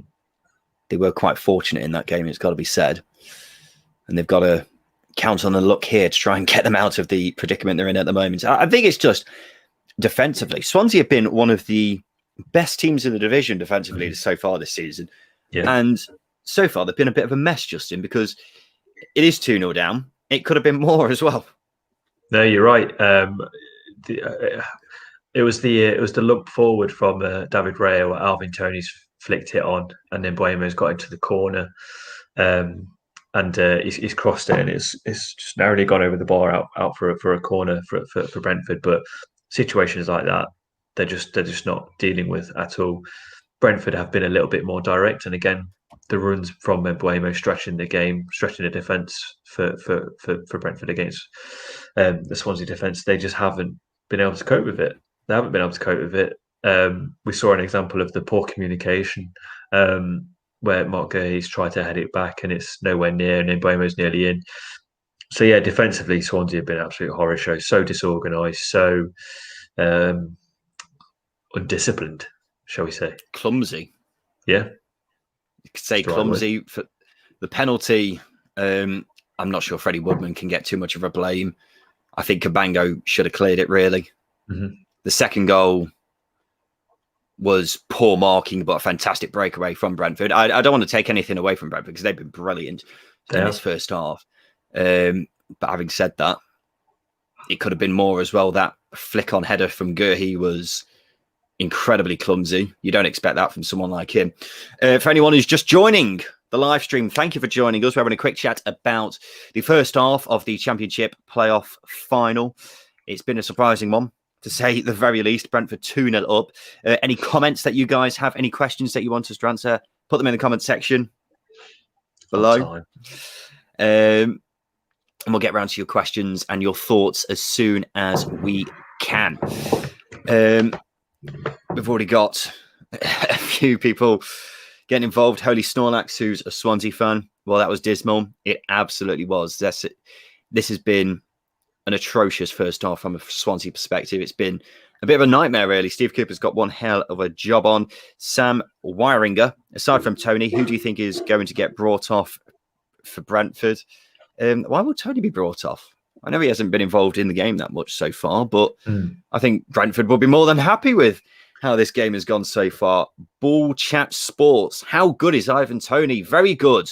Jake Lewiston. What a performance so far. What a performance so far. Jacob IT. Come on, Brentford. Brentford fans absolutely buzzing so far, Justin. They've got every right to be buzzing, haven't they? Would be buzzing like a bee. They're the bees. But yeah, so incisive first half. Sergi Canos has been absolutely fantastic. My man of the match so far from a Brentford perspective, and he's done everything that you'd expect him to do. And yeah, going into this game from a Brentford perspective, you're a bit nervous at the start. Those goals in the first half certainly cool the nerves a little bit, and you'd expect Brentford to enjoy the second half, I think. Jacob IT. Canos is a man possessed. He has been fantastic so far. I'd say he's been man of the match so far in this first half. We'll talk about that in a sec. Justin, Alfie Swalwell. Sorry, Alfie. Swansea clearly couldn't pay the refs for this final. Naughty. Going back to this question, it's now been cleared up in the comments what Sam was trying to ask. He was asking, aside from Tony, who do you think is going to get purchased off Brentford? It's got to be said, if Brentford do get to the Premier League, I don't think they'll lose any players, because when you're in the Championship, of course, if someone comes at you with a £30 million fee, you've got to sell. In the Premier League, I don't think they'll be under pressure to sell Ivan Toney. And they'll have the Premier League money as well. So I think they'll look at it and say, well, Ivan Toney, if anyone wants him, you're going to have to pay, well, it probably adds another 20 million onto his price tag, Justin. Oh, calm down. I think the only thing... That's right, though, isn't it? Brentford won't sell for 40 million if they're in the Premier League, will they? The thing is with Brentford, they do things slightly differently. They'll happily sell players at the peak value. So if someone does come in for a £40 million bid for Ivan Toney, I think Brentford will be more inclined to sell. But saying that, if they got relegated, in the following season, Ivan Toney only scored 8 goals. It's an opportunity missed because he's not going to sell for 40 million again, is he? So I think Brentford, not saying they're a selling club, but they would be more inclined to sell if a big came in for one of the key players. I'm not so sure. I think when Brentford are in the Premier League, they've got, they're getting the money in from the extra TV money, so they won't be too fussed about selling. Just watching the Marcondes goal again, and I love how in sync the Swansea fans all put their heads in their hands. I need to see their reaction to it. Just watch it here. Marcondes fires it in. Oh, yeah. I don't want to laugh about, fans when they're at their lowest, but that was quite funny. M. Scallon, I think if Kane leaves Spurs, Tony is a good option for them.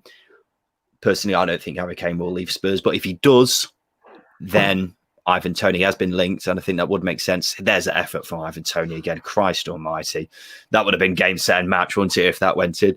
James C. says, Swansea have been cheating all season. Glad they are losing. Cheers, James. Alfie's back again. Do you think Toney would rather move to a team like Arsenal and not start every week, or stay at Brentford as a guaranteed starter? I think he's got his choice of clubs if they do start, sending in bids and Brentford accept. I don't think they will accept, but they'll be more than inclined for that to be the case.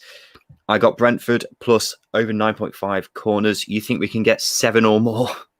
Also have Brentford over 2.5 goals. I can't see Brentford getting many corners in this half, Sam. I think this might very well be a situation where Brentford are more than happy to just hang on to this lead at this point, because I think that's kind of been the case in the first half, hasn't it, Justin? When the 2 goals went in, they've broke forward when the opportunity has arisen, and they've just stayed solid at the back, haven't they? Yeah, it's been a complete performance from Brentford. Is the better phrase to use.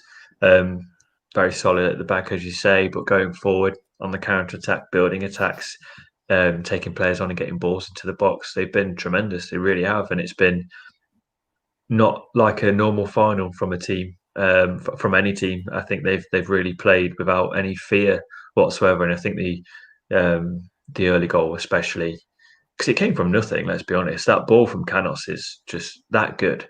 It's come from nothing. So yeah, I think that's spurred them on, and as we saw with Ivan Toney's chance after the second goal, there's confidence in this team. There's levels that Brentford can go through. Yeah. Ryan, this is exactly what we were saying. Can't be the only one surprised at Cooper changing to 3-5-2 after how successful 4-3-3 has been. Absolutely. I have no idea why Steve Cooper has done that. He must have his reasons. Maybe he didn't think the players that he has available to him would fit the 4-3-3. Of course, Wayne Routledge is not involved. But the 3, after being so successful for so long, it just doesn't make much sense to me. James is back. If you're making the decision, what minimum bid would you accept for Ivan Toney? I would say a team's got to stump up 50 million for Ivan Toney before I would start considering it as Brentford. What do you think, Justin? I'd accept anything over 30, to be honest. But they're in the Premier League. They sold Watkins for 30, 35? Yeah. I'd accept over 30. That makes 40, no sense 50. To me whatsoever. I just think he's only scored goals in the Championship so far. I think we need to see a little bit more, because not consistency, but doing it over 1 season, 2 seasons at a top level. This is peak maybe. Justin Peach being an Ivan Toney skeptic. FIFA Fanatics, 50 million. Sorry, did I hear that correctly? The reason I say 50 million is because Brentford don't need to sell when they're in the Premier League. If they get to the Premier League, that is, of course. They won't need to sell. They'll have the TV money, and they'll want to keep Ivan Toney because they know he is one of the hottest strikers in England right now. So if they can hold on to him, they'll more than happily do that. How will they do in the Premier League? I think someone asks. Zwati McZwart. Yes, how many wins do Brentford pick up in the Prem next season? I genuinely do think Brentford could be one of those teams who break into the top half and manage to get there and stay there for quite some time. That's in the long term. Not sure they'll necessarily do it next season, but I think they could more than likely be a brilliant side in the Premier League. It could go the way it's gone for Villa, couldn't it? In the way that they struggled in their first season. I know they stayed up on the last couple of games, but yeah, they struggled in their first season, but really come into their own this season. They're playing some really good stuff. So I think Brentford will fall in line a little bit. They're an attacking team. That's always good for the Premier League as well. Yep. Just me, says Freddie Woodman, son of Andy, ex-Brentford goalkeeper and godson of Gareth Southgate. that bodes well, doesn't it, for any chances of him getting in the England squad in the near future? Stop talking like Swansea have lost, please. Sorry, youngster. At the moment, it's going to take a mighty effort for them to get anything from this game. It's got to be said, but we'll talk about that in a short while, Justin. Michael Spirey, Brentford would need some. Absolutely. I completely agree. However, I do think because Brentford's recruitment has been so good over the past few years, they'll more than likely continue to recruit brilliantly in the Premier League, especially now they've got more money as well. Sam Wyringer, Leeds finished 9th. Will be hard to best that, absolutely. But teams have done it in the past. Sheffield United, season before, they got top half, didn't they? Did they get top half? It was near the top half. They had a very good season, didn't they? They fell off towards the end of the season, so it's really hard to, because there was a chance of Europe at one point, but I don't think they finished lower than 9th. But I think it is right. Leeds finishing 9th is a really good achievement. It would be hard to beat that, but Brentford have got all the tools to do it. Absolutely. I feel more optimistic about Brentford in the Premier League than Norwich or Watford, if I'm being honest. Are you the same, Justin? I'm more optimistic from a Norwich perspective, and I think Watford have got a very good squad. I think they've got a better squad than some of the teams in the Premier League now. If Brentford recruit very well, I think they'll be fine. But as I say, they've got to get the recruitment right. They've got to buy players for now. You can't develop. There's no time to develop players in the Premier League, which is what they're good at, which is what they normally do. So, yeah, we'll see. I think it just depends on who they bring in over the next few weeks. Should they go up? Sam says 30 seems very low. I rate Watkins highly, and I think Tony will be even better in the Prem. I agree with that, Sam. Michael Spirey, Brentford would need some investment to stay up, have the core of a squad to work with. Absolutely right, Michael. I would say Brentford have got the players available to them now to probably stay up in the Premier League, but they would need to recruit. And if there's one thing we can both agree on, me and Justin, about Brentford, they are bloody good at recruiting. Youngster says, to clarify, I'm a Cardiff fan. That's after he said earlier, stop talking like Swansea have lost, please. So here, yep. Sam Wyringer, if Tony bar down volley went in, I would have lost my mind. What a hit. Absolutely, Sam. We did lose our minds because initially we thought it did go in. I think you must be like a couple seconds, like a minuscule second ahead of me, because you were up, and as you started to go up, I saw Tony's leg just kick back, ready for the volley, and I'm like, oh my god. Do you want to fast forward slightly, just so we're absolutely even money, Justin, just to stop any potential of that happening again in the second half? Hopefully we'll have some drama. M. Scallon, Brentford coming up with low debt and huge prize money with their business model. They could go in a similar direction as Wolves and kick on. 100% agree, M. Scallon. I think that's the reason why I think Brentford are so well suited to being in the Premier League next season compared to other sides who are going up at the moment. Alex says, if Benrahma cost 25 million, Tony would have to be at least 40 for me. I think 50, but 40, 50. Same kind of ballpark.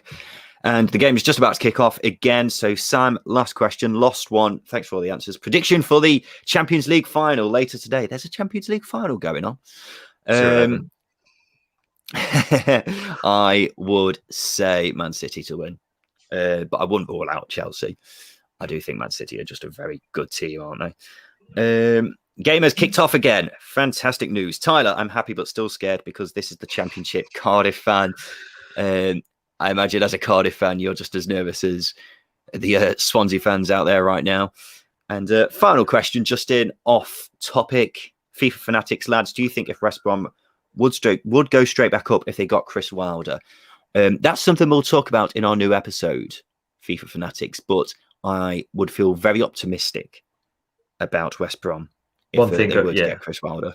One thing I will mention on Chris Wilder is I bloody love him. So that might influence my answer a little bit. Superb manager. Right. 46 minutes in. Well, near enough 46 minutes in. Steve Cooper looking very distressed still. I mean, he always looks very distressed, to be fair to him. He does have a worried face, yeah. He knows what his side have got to do. Whether his side can do it is a completely different question, isn't it, Justin? What do you think Steve Cooper would have said to his players at half-time?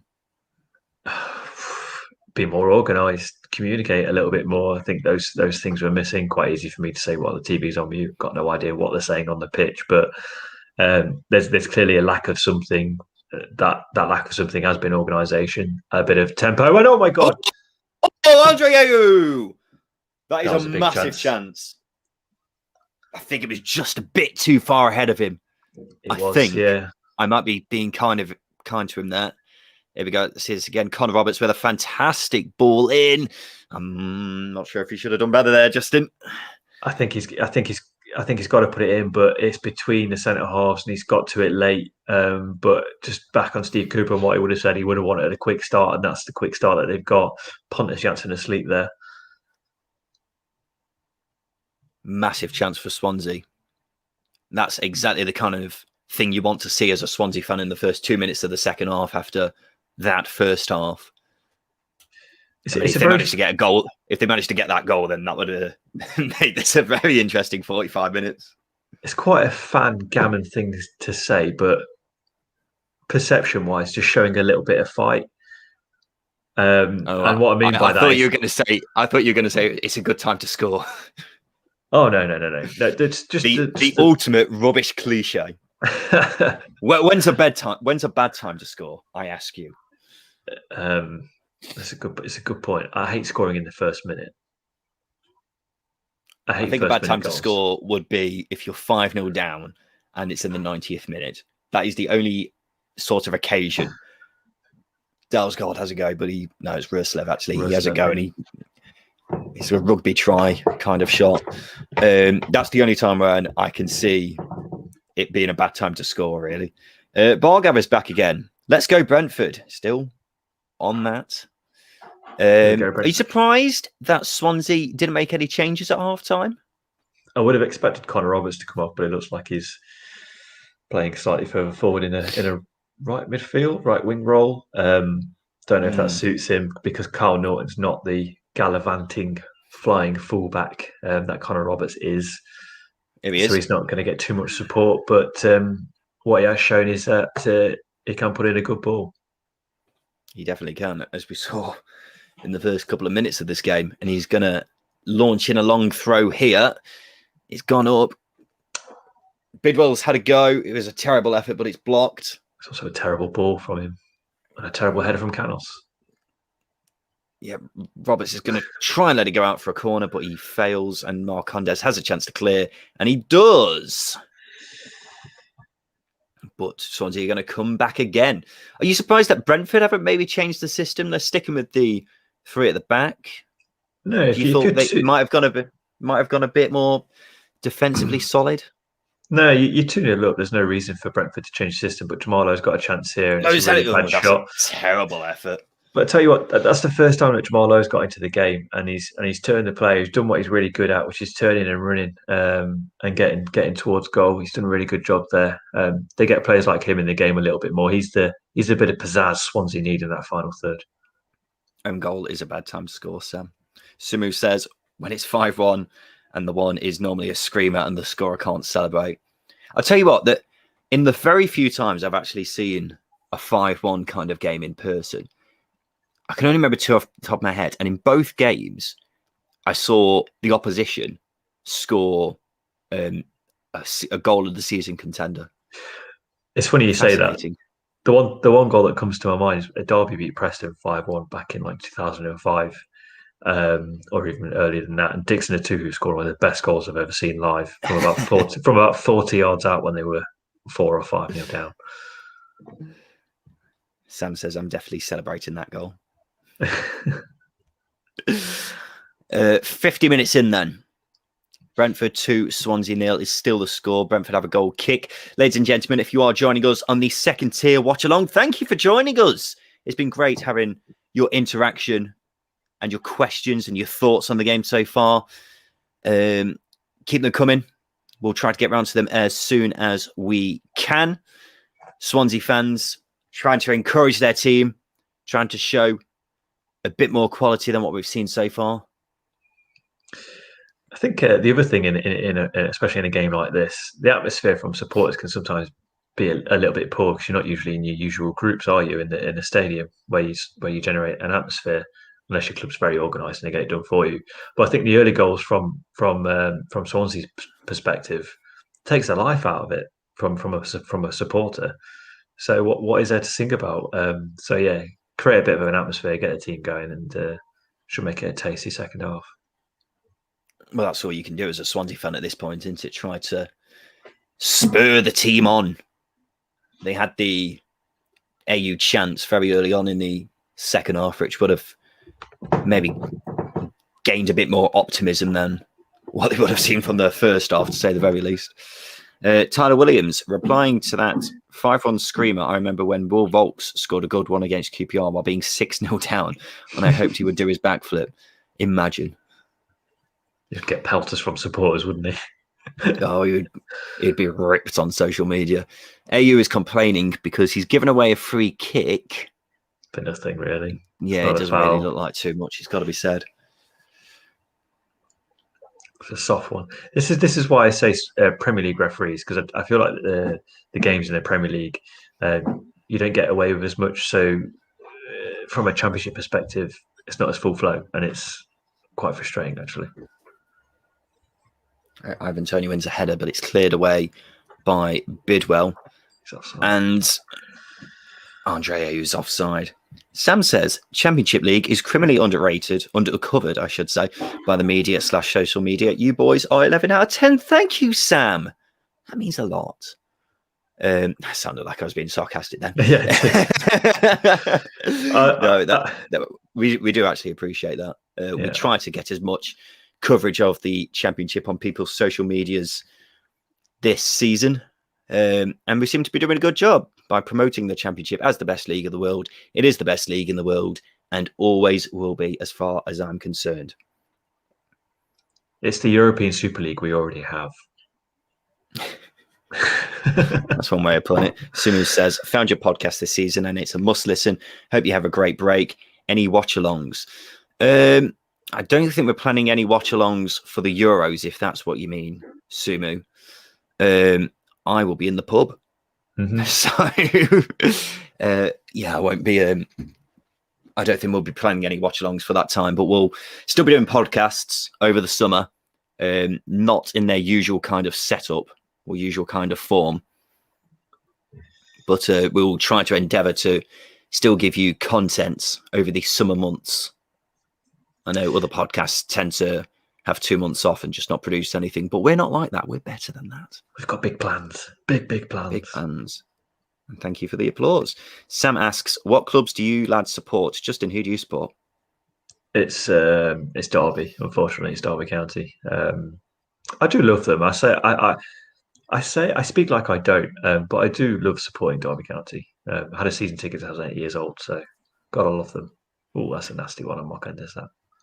I'm not a Blackburn fan, as the shirt suggests. I'm just a fan of football. Just flicking to the game a moment. That challenge from Hurahan there, I don't think he's been booked for it, which is a surprise because he led with his elbow and he's caught Marcondes flush on the cheek. So yeah, I think the referee, I think he has given a foul, but he's let Conor Hurahan off there. M. Scallon says, never understood why Premier League refs get the big Championship games. Use the better performing Football League referees. They put the work in and know the league.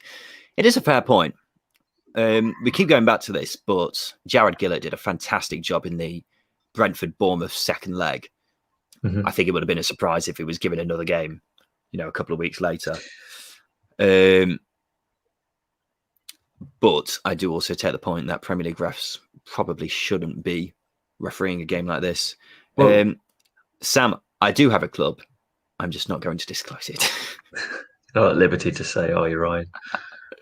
It's better for everyone if I don't go into that detail. Swansea, they've been given the ball back after that collision of heads with Hurahan. I say collision with heads.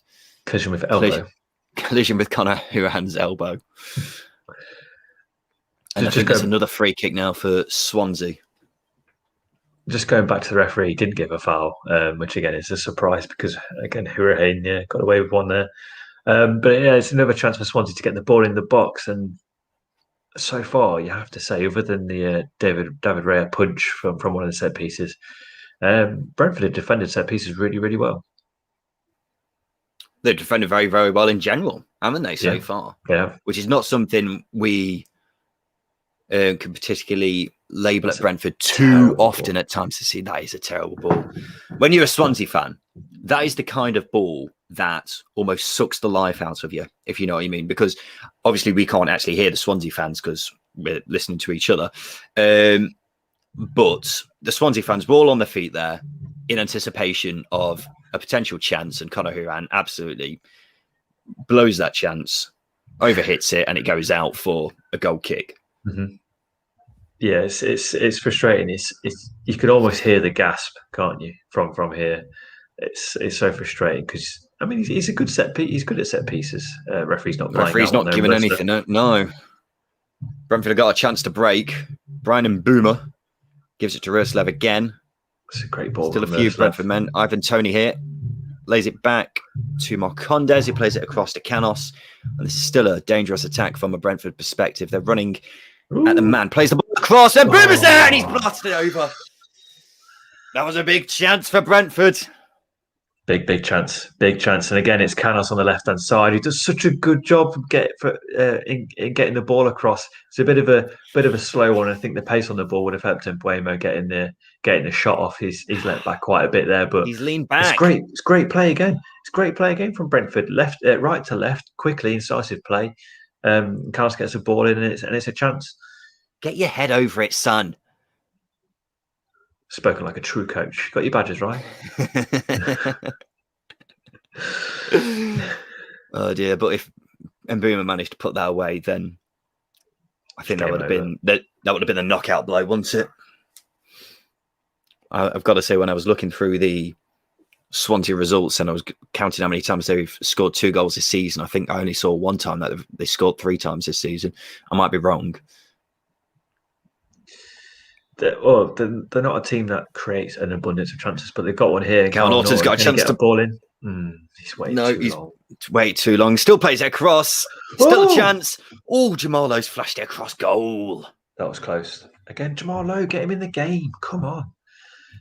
He has not been involved much at all, has he, so far, Jamal Lowe? In fact, I'm just going to check how many touches he's had so far, but a decent chance for Swansea. Not a particularly golden one, but decent nonetheless.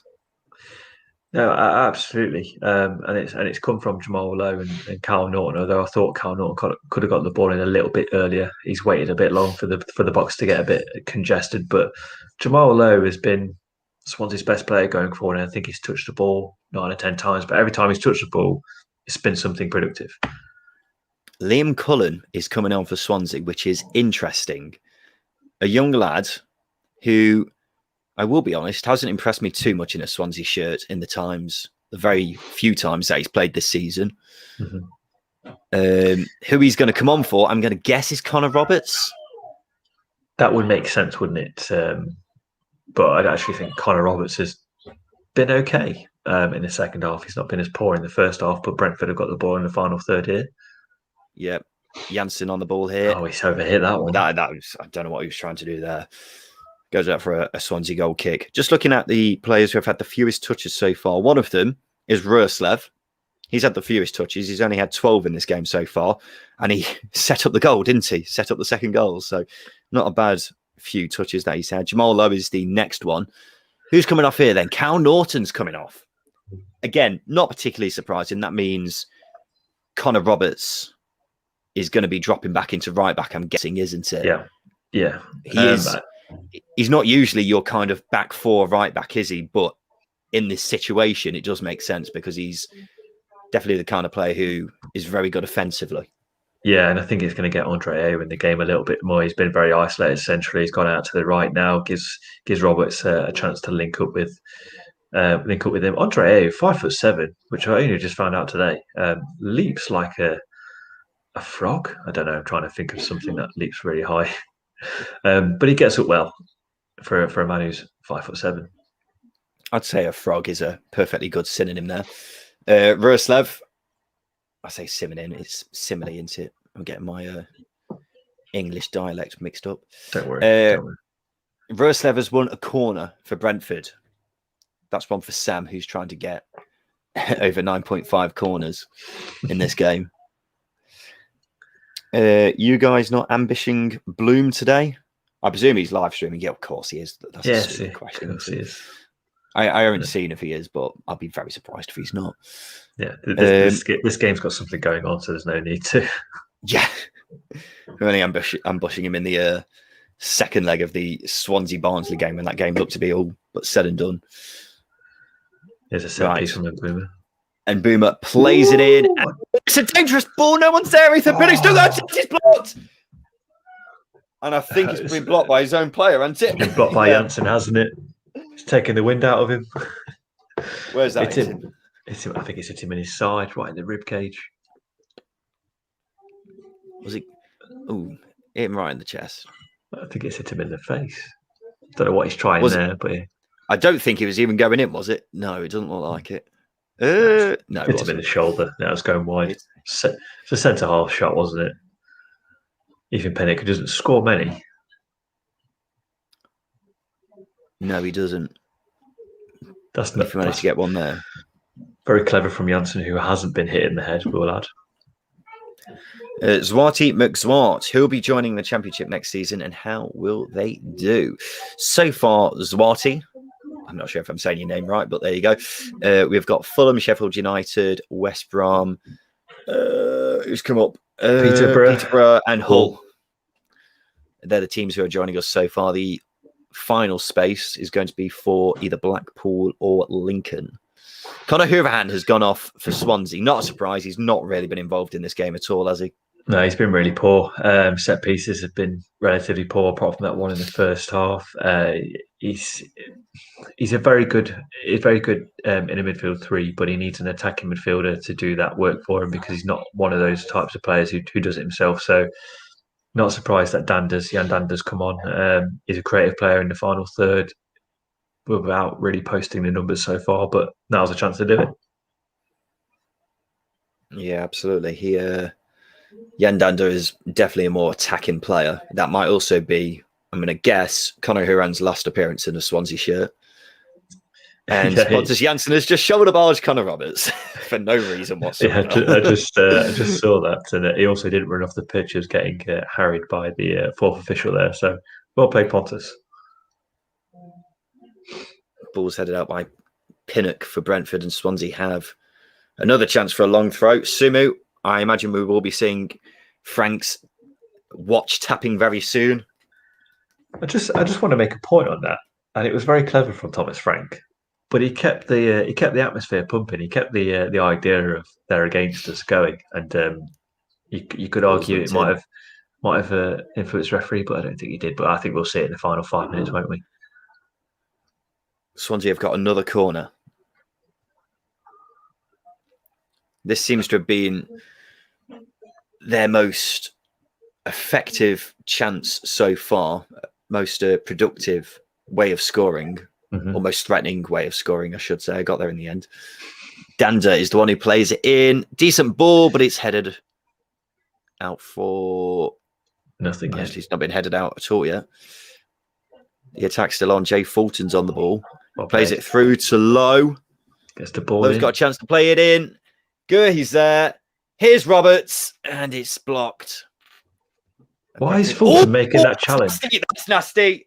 That's nasty. Red card. Why has he made that challenge? What on earth has he just done there? Jay Fulton's just been sent off. That is one of the stupidest challenges I've ever seen in my life. In fact, that's a disgraceful challenge. Steve Cooper's gone to watch it again. But what is he doing? What on earth? That Jay Fulton should be ashamed of himself there. Watch this again. That is disgusting. No, I think he's done that by accident. I'm not sure he has done. No, he's tried. His foot's caught on Jensen's ankle. Yeah, maybe it is. Now that I've seen that replay. Yeah, it looked like he dived into a tackle. It does look like he's dived into a tackle, to be fair. Oh, that is nasty, though. That is nasty. I feel for both of them because it's obviously painful for Jensen, but that's unfortunate for Fulton. That's unfortunate. Yeah, I'm not sure he did mean it. when I first saw it, I thought he's two-footed him from behind, and it looked like he jumps into a challenge, doesn't it? Because as soon as Jensen goes down, I'm like, Fulton, why is he making that sort of challenge? But and you can see why it looks that way for the referee as well. But I think he's unlucky there. I don't think it is a red card. That's unfortunate. That takes everything out of this game for Swansea for me. That's Yep. Any hope has gone now, surely. I think that might be the end of the dream from a Swansea perspective. Jay Fulton's been sent off. Swansea down to 10 men, 2 goals down already. Haven't had much of a shout in this game so far. It's hard to see them getting back into this. Good to see Jansen's all right because, or Jensen, I should say. That was nasty. Excuse me. My voice is going because I've been talking so much. Swansea fans are on their phones already. Seeing what the trains are like on the way back to Swansea. I can see why the referee's given the red card, because from his perspective, it does look like he's jumped in. First glance, it looks like he's jumped into a tackle, and it's absolutely absurd in the position that he was for him to jump into a tackle. But it does look like he's gone in with 2 feet. But you can see that his Fulton's foot has unfortunately planted on the back of Jensen's ankle, and Jensen running and striding has carried Fulton's foot alongside him. That is so unlucky. VAR, Ryan? VAR question mark? I don't think VAR would have changed that, in all honesty. I think it would have. I don't think it would have, because I accept it probably was a mistake from Jay Fulton. He didn't intentionally do what he did. True. But I don't think they would have changed that. What the hell's happened there? Can I just add before you go on? Someone said earlier in the comments a long time ago that there's a red card in this game. Did they? Yeah. Scallon, slipped on the ankle. Tough one. That read by the rule book, but no intent there. No, I don't think there was any intent. His foot gets dragged. Sumu says, accidentally. Yeah, that was correct. Swarty McSwart. That was bad. And that's the reason why I don't think that would have been overruled if VAR was here. I accept he didn't really mean that, but Sam makes a good point. So clumsy. It is. But I mean, Fulton carries that. He's a ball-winning midfielder. So there's absolutely every chance that he's going to do something accidentally like that. It reminds me, obviously, that the outcome is not as bad. But you remember the son on Andre Gomez, where he flicks his ankle accidentally and he ends up breaking it. So I guess by the rule book, it is a red. So perhaps I'm being a bit too kind there. It looked very nasty, didn't it? It did look. It looked horrible. It looked a horrible tackle. But for Swansea to get anything out of this game now would be quite remarkable. They're still on the attack here. Who's that? Who's just gone flying in? Jano. Yeah, it's Jano. That was It was a weird tackle, wasn't it? I'm not sure that was. I'm not sure that was particularly needed, because it didn't look like Connor Roberts was particularly causing much danger there. But there you go. God's sake! Is Connor Roberts all right? He's a very intense character when he gets foul. It's got to be said. Swansea have got to keep their heads here. 20 minutes left. It's very unlikely that they will get anything from this game, but they can't lose their heads for them to have any chance. I wouldn't be surprised if they grab a goal before the end of the game and make the last moments of the game very, very nervy for Brentford. But that's a really poor ball from Grimes. That is an awful ball. Terrible. Absolutely awful ball. See, this is where set pieces are going to be key. Down to 10 men, delivery's got to be spot on. Your main set piece taker with her hands off the pitch, who's the next man, Grimes. He's a player with a lot of ability, so that ball really is a surprise. It's a big game for big game players, and need them to show up. Brentford fans can almost sense that their destiny is here. So there's a bit of needle there for Bidwell. Completely forgot that he played for Brentford, didn't he? Yes, and also played for QPR, didn't he? Yeah. Chelsea next. Fulham. Sutton United. I don't know if they're West London or not. I don't really know where Sutton is, to be honest. I think they're North London. North London. Fair dues. Someone will tell us. If Brentford manage to get one more goal, then they're in the Premier League, aren't they? Oh, yeah, definitely. I don't think there's any doubt in that. This is a good chance. They've got a free kick about 25 yards out. Do they have anyone who's a set-piece specialist in this sort of area? They've never struck me as a team that have them. Can you remember that period of time where they had the set-piece coach and he did so many different routines? I don't. I think it was the Alan Judge years when he was at Brentford. Alan Judge was one hell of a set-piece taker. Exactly. Marcondes is the man who has the ball in his hands. It was like they're arguing. Well, this is a pivotal moment. Score this. That's it. Yeah. We can all go home. We can finish the stream early, get a beer at a beer garden. Get a beer in, sit outside. It's got to be said. All my windows are closed. I'm absolutely roasting at the moment. Marcondes is the man. He's got the free kick. It looks like a knuckleball sort of run up where he's going to try and make it dip. 25, 30 yards out is Marcondes for this free kick. Probably the perfect area. He steps up, it strikes it, and it's not a bad effort, but it goes over the bar.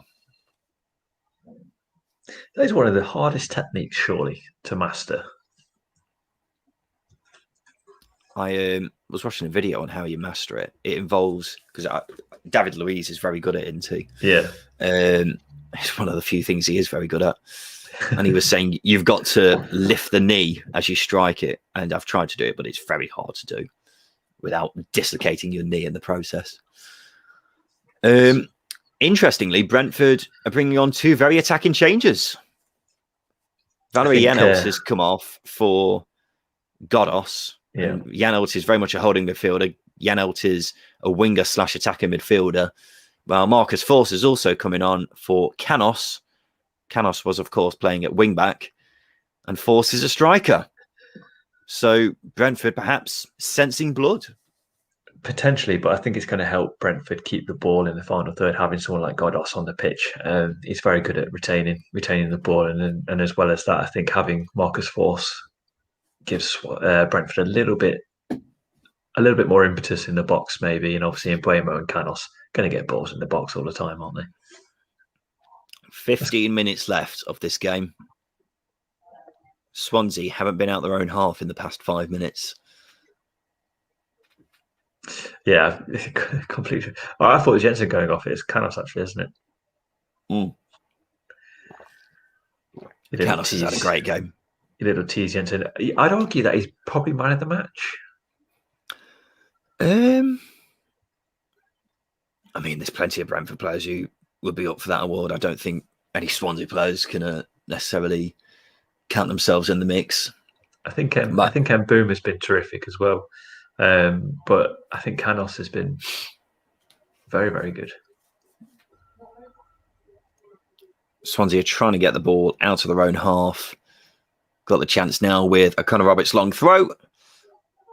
And they don't get out of their own half. Brentford have another chance to attack. Brian Boom is now playing on the left wing. That's interesting because he was fantastic at right wing back.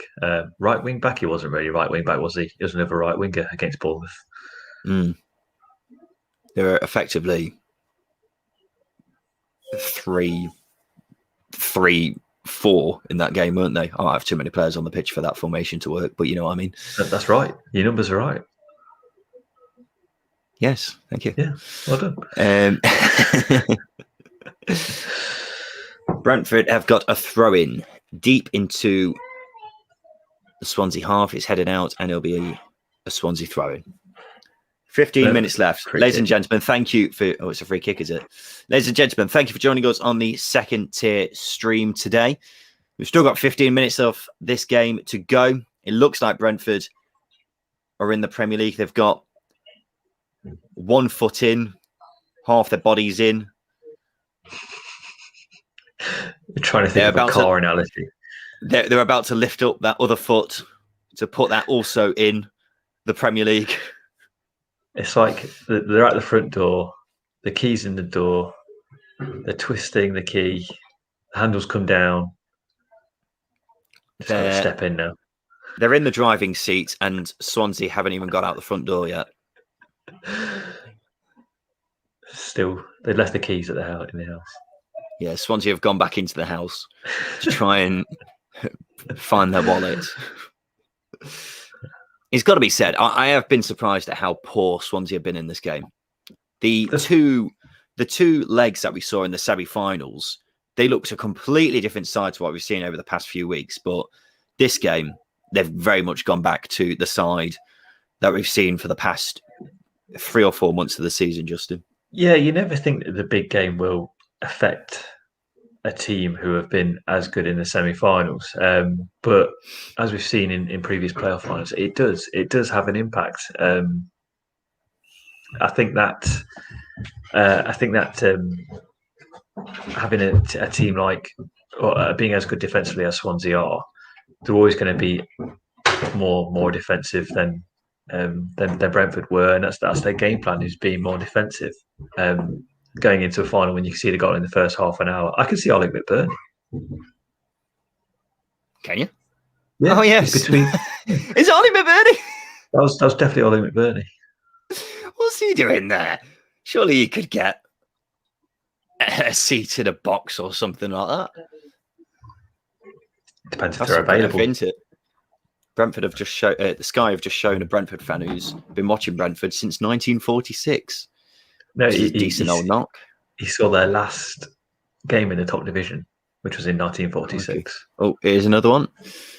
Watched Brentford in the last top division match in 1946. There you go. This is going to be me in 60 years' time as a Derby fan, isn't it? Sumu asks, do you think Barnsley would have put up a better fight? Very fair question. It is an interesting question. I think, we said in the preview episodes that Barnsley playing Swansea was the worst thing that could have happened to Barnsley because they're more defensive. Brentford are a little bit more attacking, and I think that plays into Barnsley's hands a little bit. So I don't think probably putting up the fight isn't necessarily the right phrase, but certainly would have made the game a bit more interesting or a bit more balanced. They would have definitely got in Brentford's face, wouldn't they? Mm-hmm, and Billy from B Sotted was saying that the team he was most worried about would have been Barnsley. Mm-hmm. Having said that, Swansea and Brentford have drawn twice this season, I should say. And it was an incredibly even game heading into this. It was hard to call, but there's only been one team which has really turned out. And I think the early goal really did help Brentford, didn't it? Of course, it helped them from a goal perspective, but in terms of settling the nerves as well, if you know what I mean. Well, they scored with their first attack, didn't they? Pretty much. And considering how good Swansea are defensively, how good they were over the semi-finals, I think if we'd have seen the team that played it in the semi-finals, I think this game would still be 0-0. I've got no doubts about that. We just haven't seen. I wouldn't say they've bottled it, but they certainly have. They've not shown up. Essentially, they haven't shown up, especially in that first half. No, not at all. 10 minutes remaining. M. Scallons asks, why couldn't we play this Swansea side in the semis? Absolutely right. I think, unfortunately, Steve Cooper is one of the few managers in the Championship who know how to play against Barnsley. And that was ultimately the undoing of them. But in this game, they have not shown up at all. And Steve Cooper's got 10 minutes to try and figure out something, but that is one hell of an ask in the situation. I think that we forget that Swansea down to 10 men as well. Exactly. On this occasion, 2 goals down to 10 men, 10 minutes remaining. Ivan Toney with a chance here. Ivan Toney to finish it, and he could have just done with putting his foot through that, really, couldn't he? Yeah, I mean, you'd expect more from a £50 million player, wouldn't you? Every chance I get. Just because we all know you don't rate Ivan Toney. Oh my god, I love Ivan Toney. I think he's brilliant, but £50 million is a bit of an ask. I think he's worth it. I'd be stumping up that much if I was an opposition club, but even then, I'm not sure Brentford would necessarily accept it. But that's another debate for another day. And Brian and Boomer with a chance to put in a cross from a corner. Brentford have sent up a decent few players, and Ethan Pinnock's gone down. Brentford fans appeal for a penalty, but nothing given, and Swansea have a throw-in.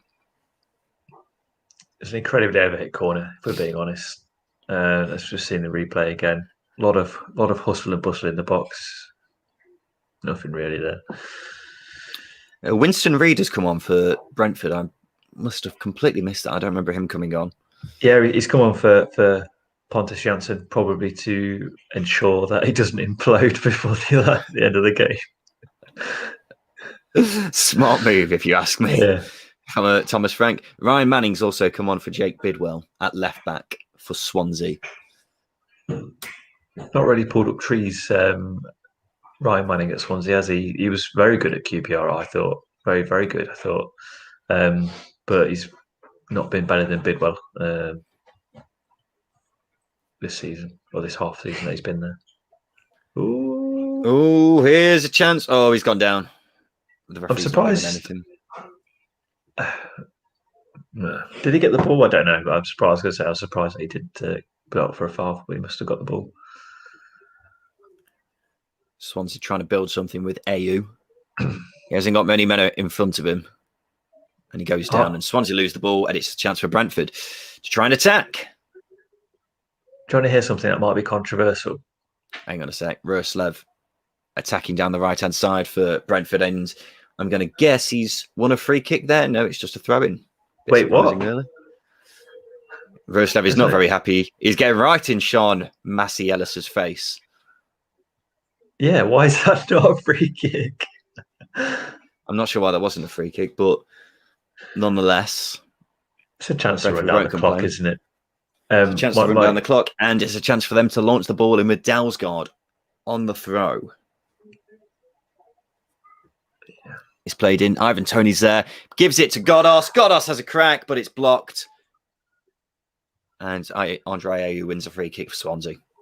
I can get back to my controversial opinion here. Go on.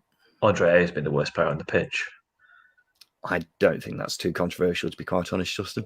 Mm. Jamal Lowe have both been fairly anonymous in this game.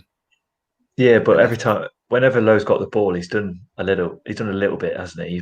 He's made something. Whereas Andre Ayew, I just don't think has been there. M. Scallon, interesting question. It's one we'll go into more detail on tomorrow's podcast, but I think there'll be put it this way, I think the Swansea side could be fairly unrecognisable next season. Well, given the amount of loans that they've relied on, as well as a couple of players out of contracts, yeah, you're probably right. Why is that a free kick? Why is that a free kick? But Rosler gets cleared out. Frustrates me, Ryan. It frustrates me. Pontus Jansson there, very much wary that his promotion curse may very well be coming to an end. Along with Brentford. But can Swansea put a bit of pressure on the final few minutes of this game? They've got a free kick deep in the Brentford half. Swansea players are in the box. A good delivery is required here for Swansea to have any chance of getting anything from this game. That's something we've seen more of, and it's a really poor Ball's ball. played in, and that is a terrible ball. Too far ball. into the keeper. David Raya, more than happy to pick it up and waste a bit of time by rolling on the ground. Andre, that's not Andre, sorry. Swansea getting frustrated at everything. And again, this ball in, this is what they should be frustrated, not David Raya going down after feeling a knock. The quality from Swansea on occasion in this game has been non-existent. Compared to Brentford's, it's been so poor. Barely showed up, Swansea. Really frustrating. Yeah, it's been a very poor game. There'll be a bit of a analysis from the Swansea perspective, I imagine, on where it all went wrong. Mm-hmm. No, you're probably right. A bit of a debrief, and I'm sure Swansea fans will be really, really frustrated at this because, again, I've defended Steve Cooper a lot, but going away from a 4 at the back to a 3 at the back's not paid off.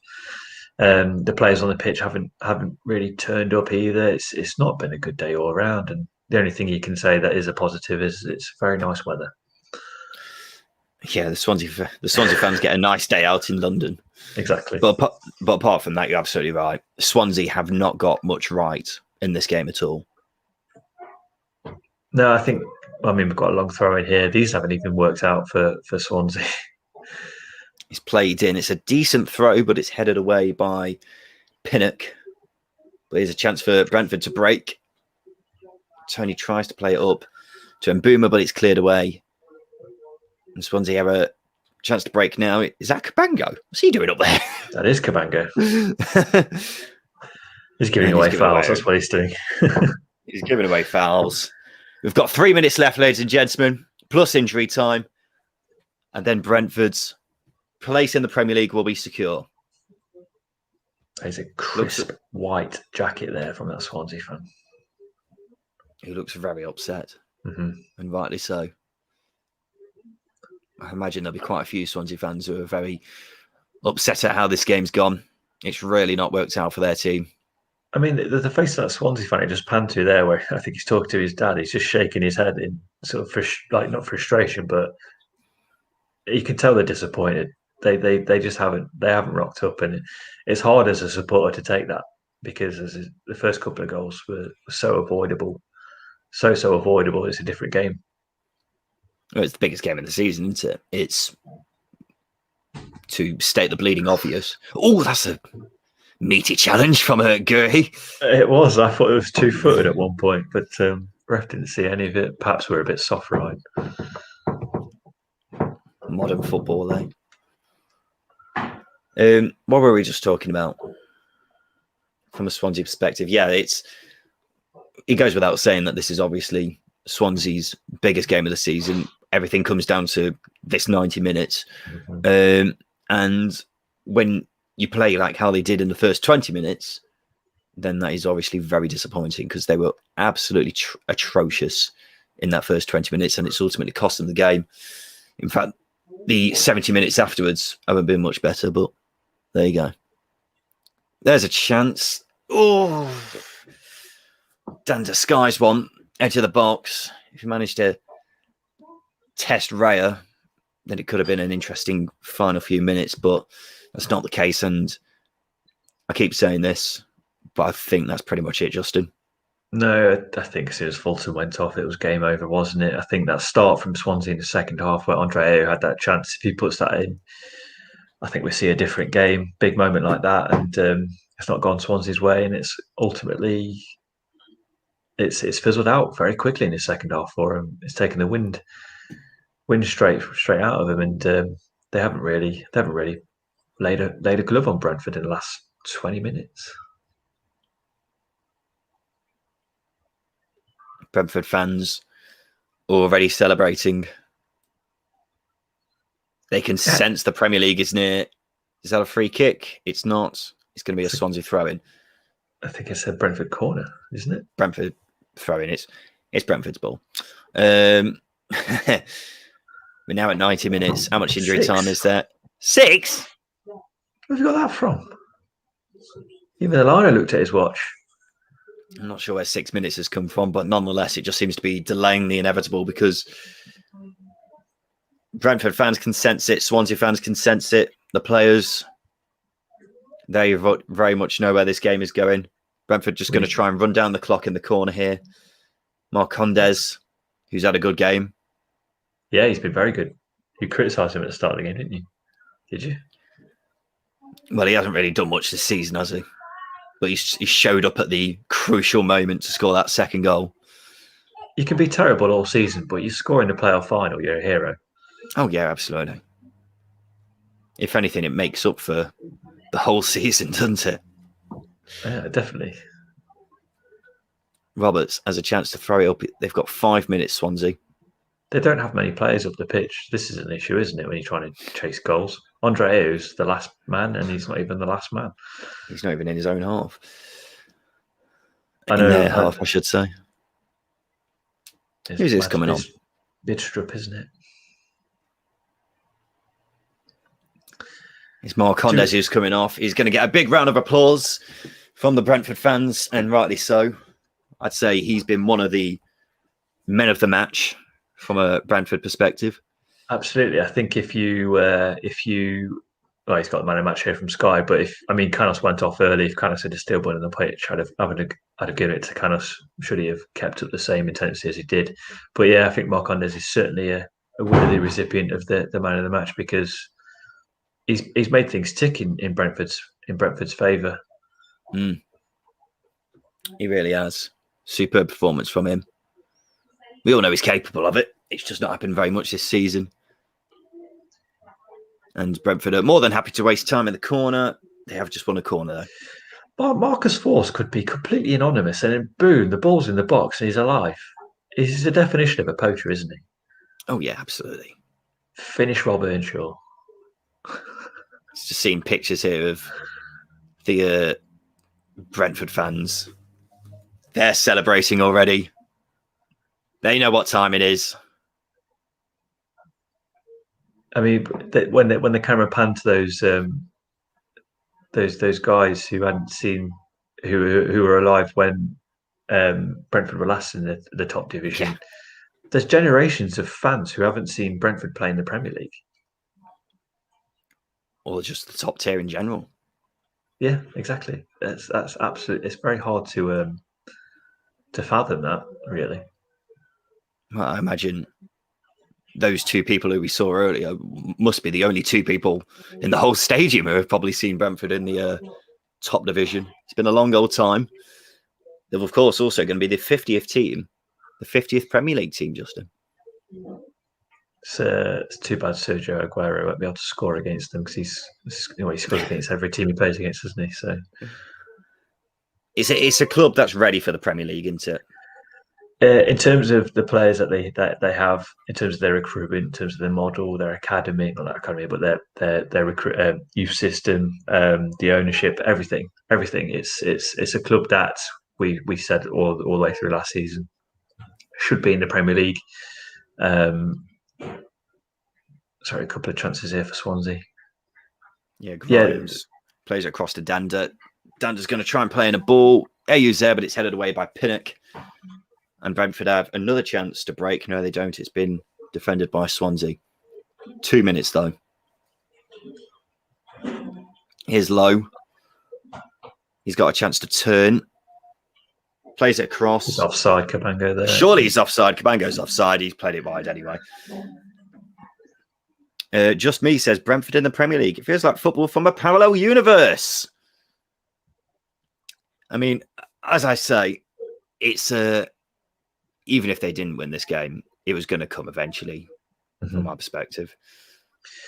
But now we're finally going to see it. Brentford have been knocking on the door of the Premier League for quite some time, and they're now a minute away from it happening.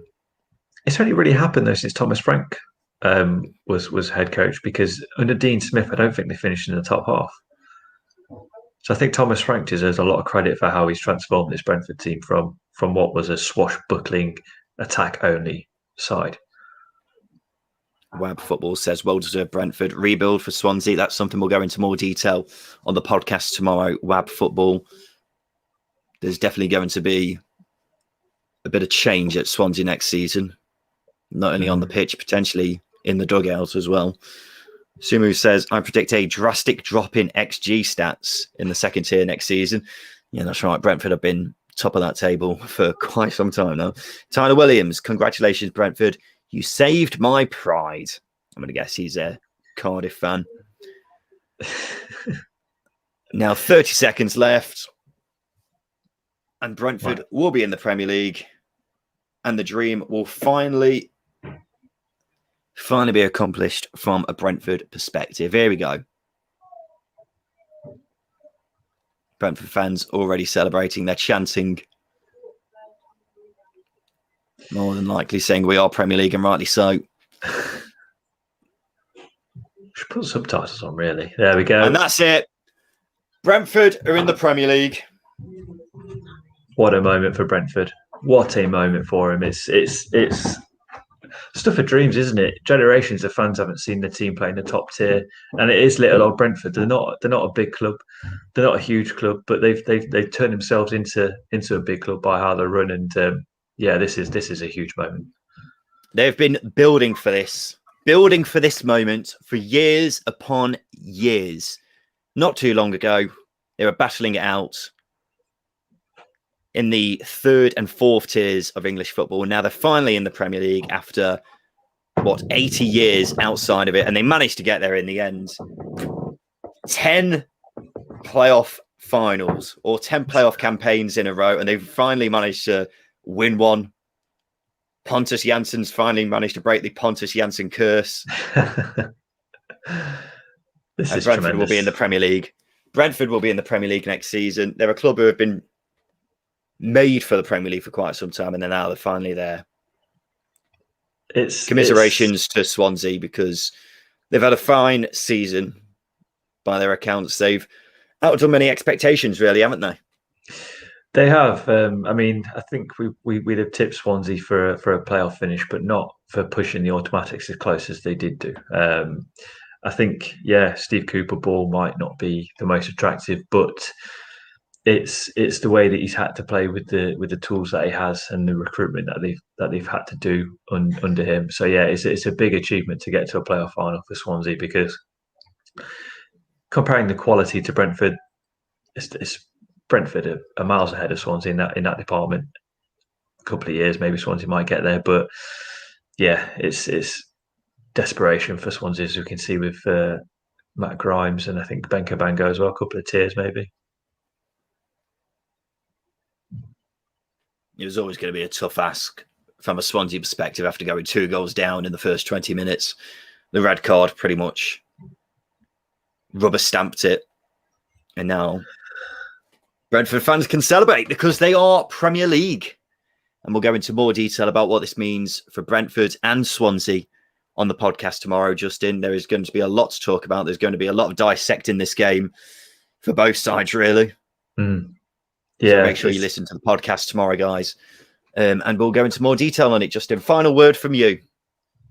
It was a very, very good playoff final compared to ones we've had. Yes, not as much drama, but there's a red card, a couple of goals. That's what the Championship's about, isn't it? And seeing the scenes now, this is why the playoffs are so enjoyable. They're brilliant. Yeah, when you win at Wembley after such a long season, then it feels like promotion and a cup final all wrapped into one. And then for Swansea, it's the polar opposite. They'll be distraught after coming so close to winning promotion, but it wasn't to be. Brentford now in the Premier League. And we'll talk about that in the podcast, ladies and gentlemen, tomorrow. But thank you for joining us on the second tier watch along today. It's been a great couple of hours and a half, chatting with you guys today, going through your questions and thoughts on the game. Brentford, they're Premier League, baby. Swansea, commiserations to you. Congratulations to Brentford. We'll go through what that means for both sides, how the game was as a whole in the podcast tomorrow. And we look forward to seeing you then, ladies and gentlemen. Thank you for joining us today. It's been a pleasure having you on. Thanks for the coverage. No problem, just me. Thank you for joining us today. And guys, we look forward to speaking to you tomorrow on the podcast. This has been the second tier. I've been Ryan Dilks. I've been Justin Peach. Thank you for watching.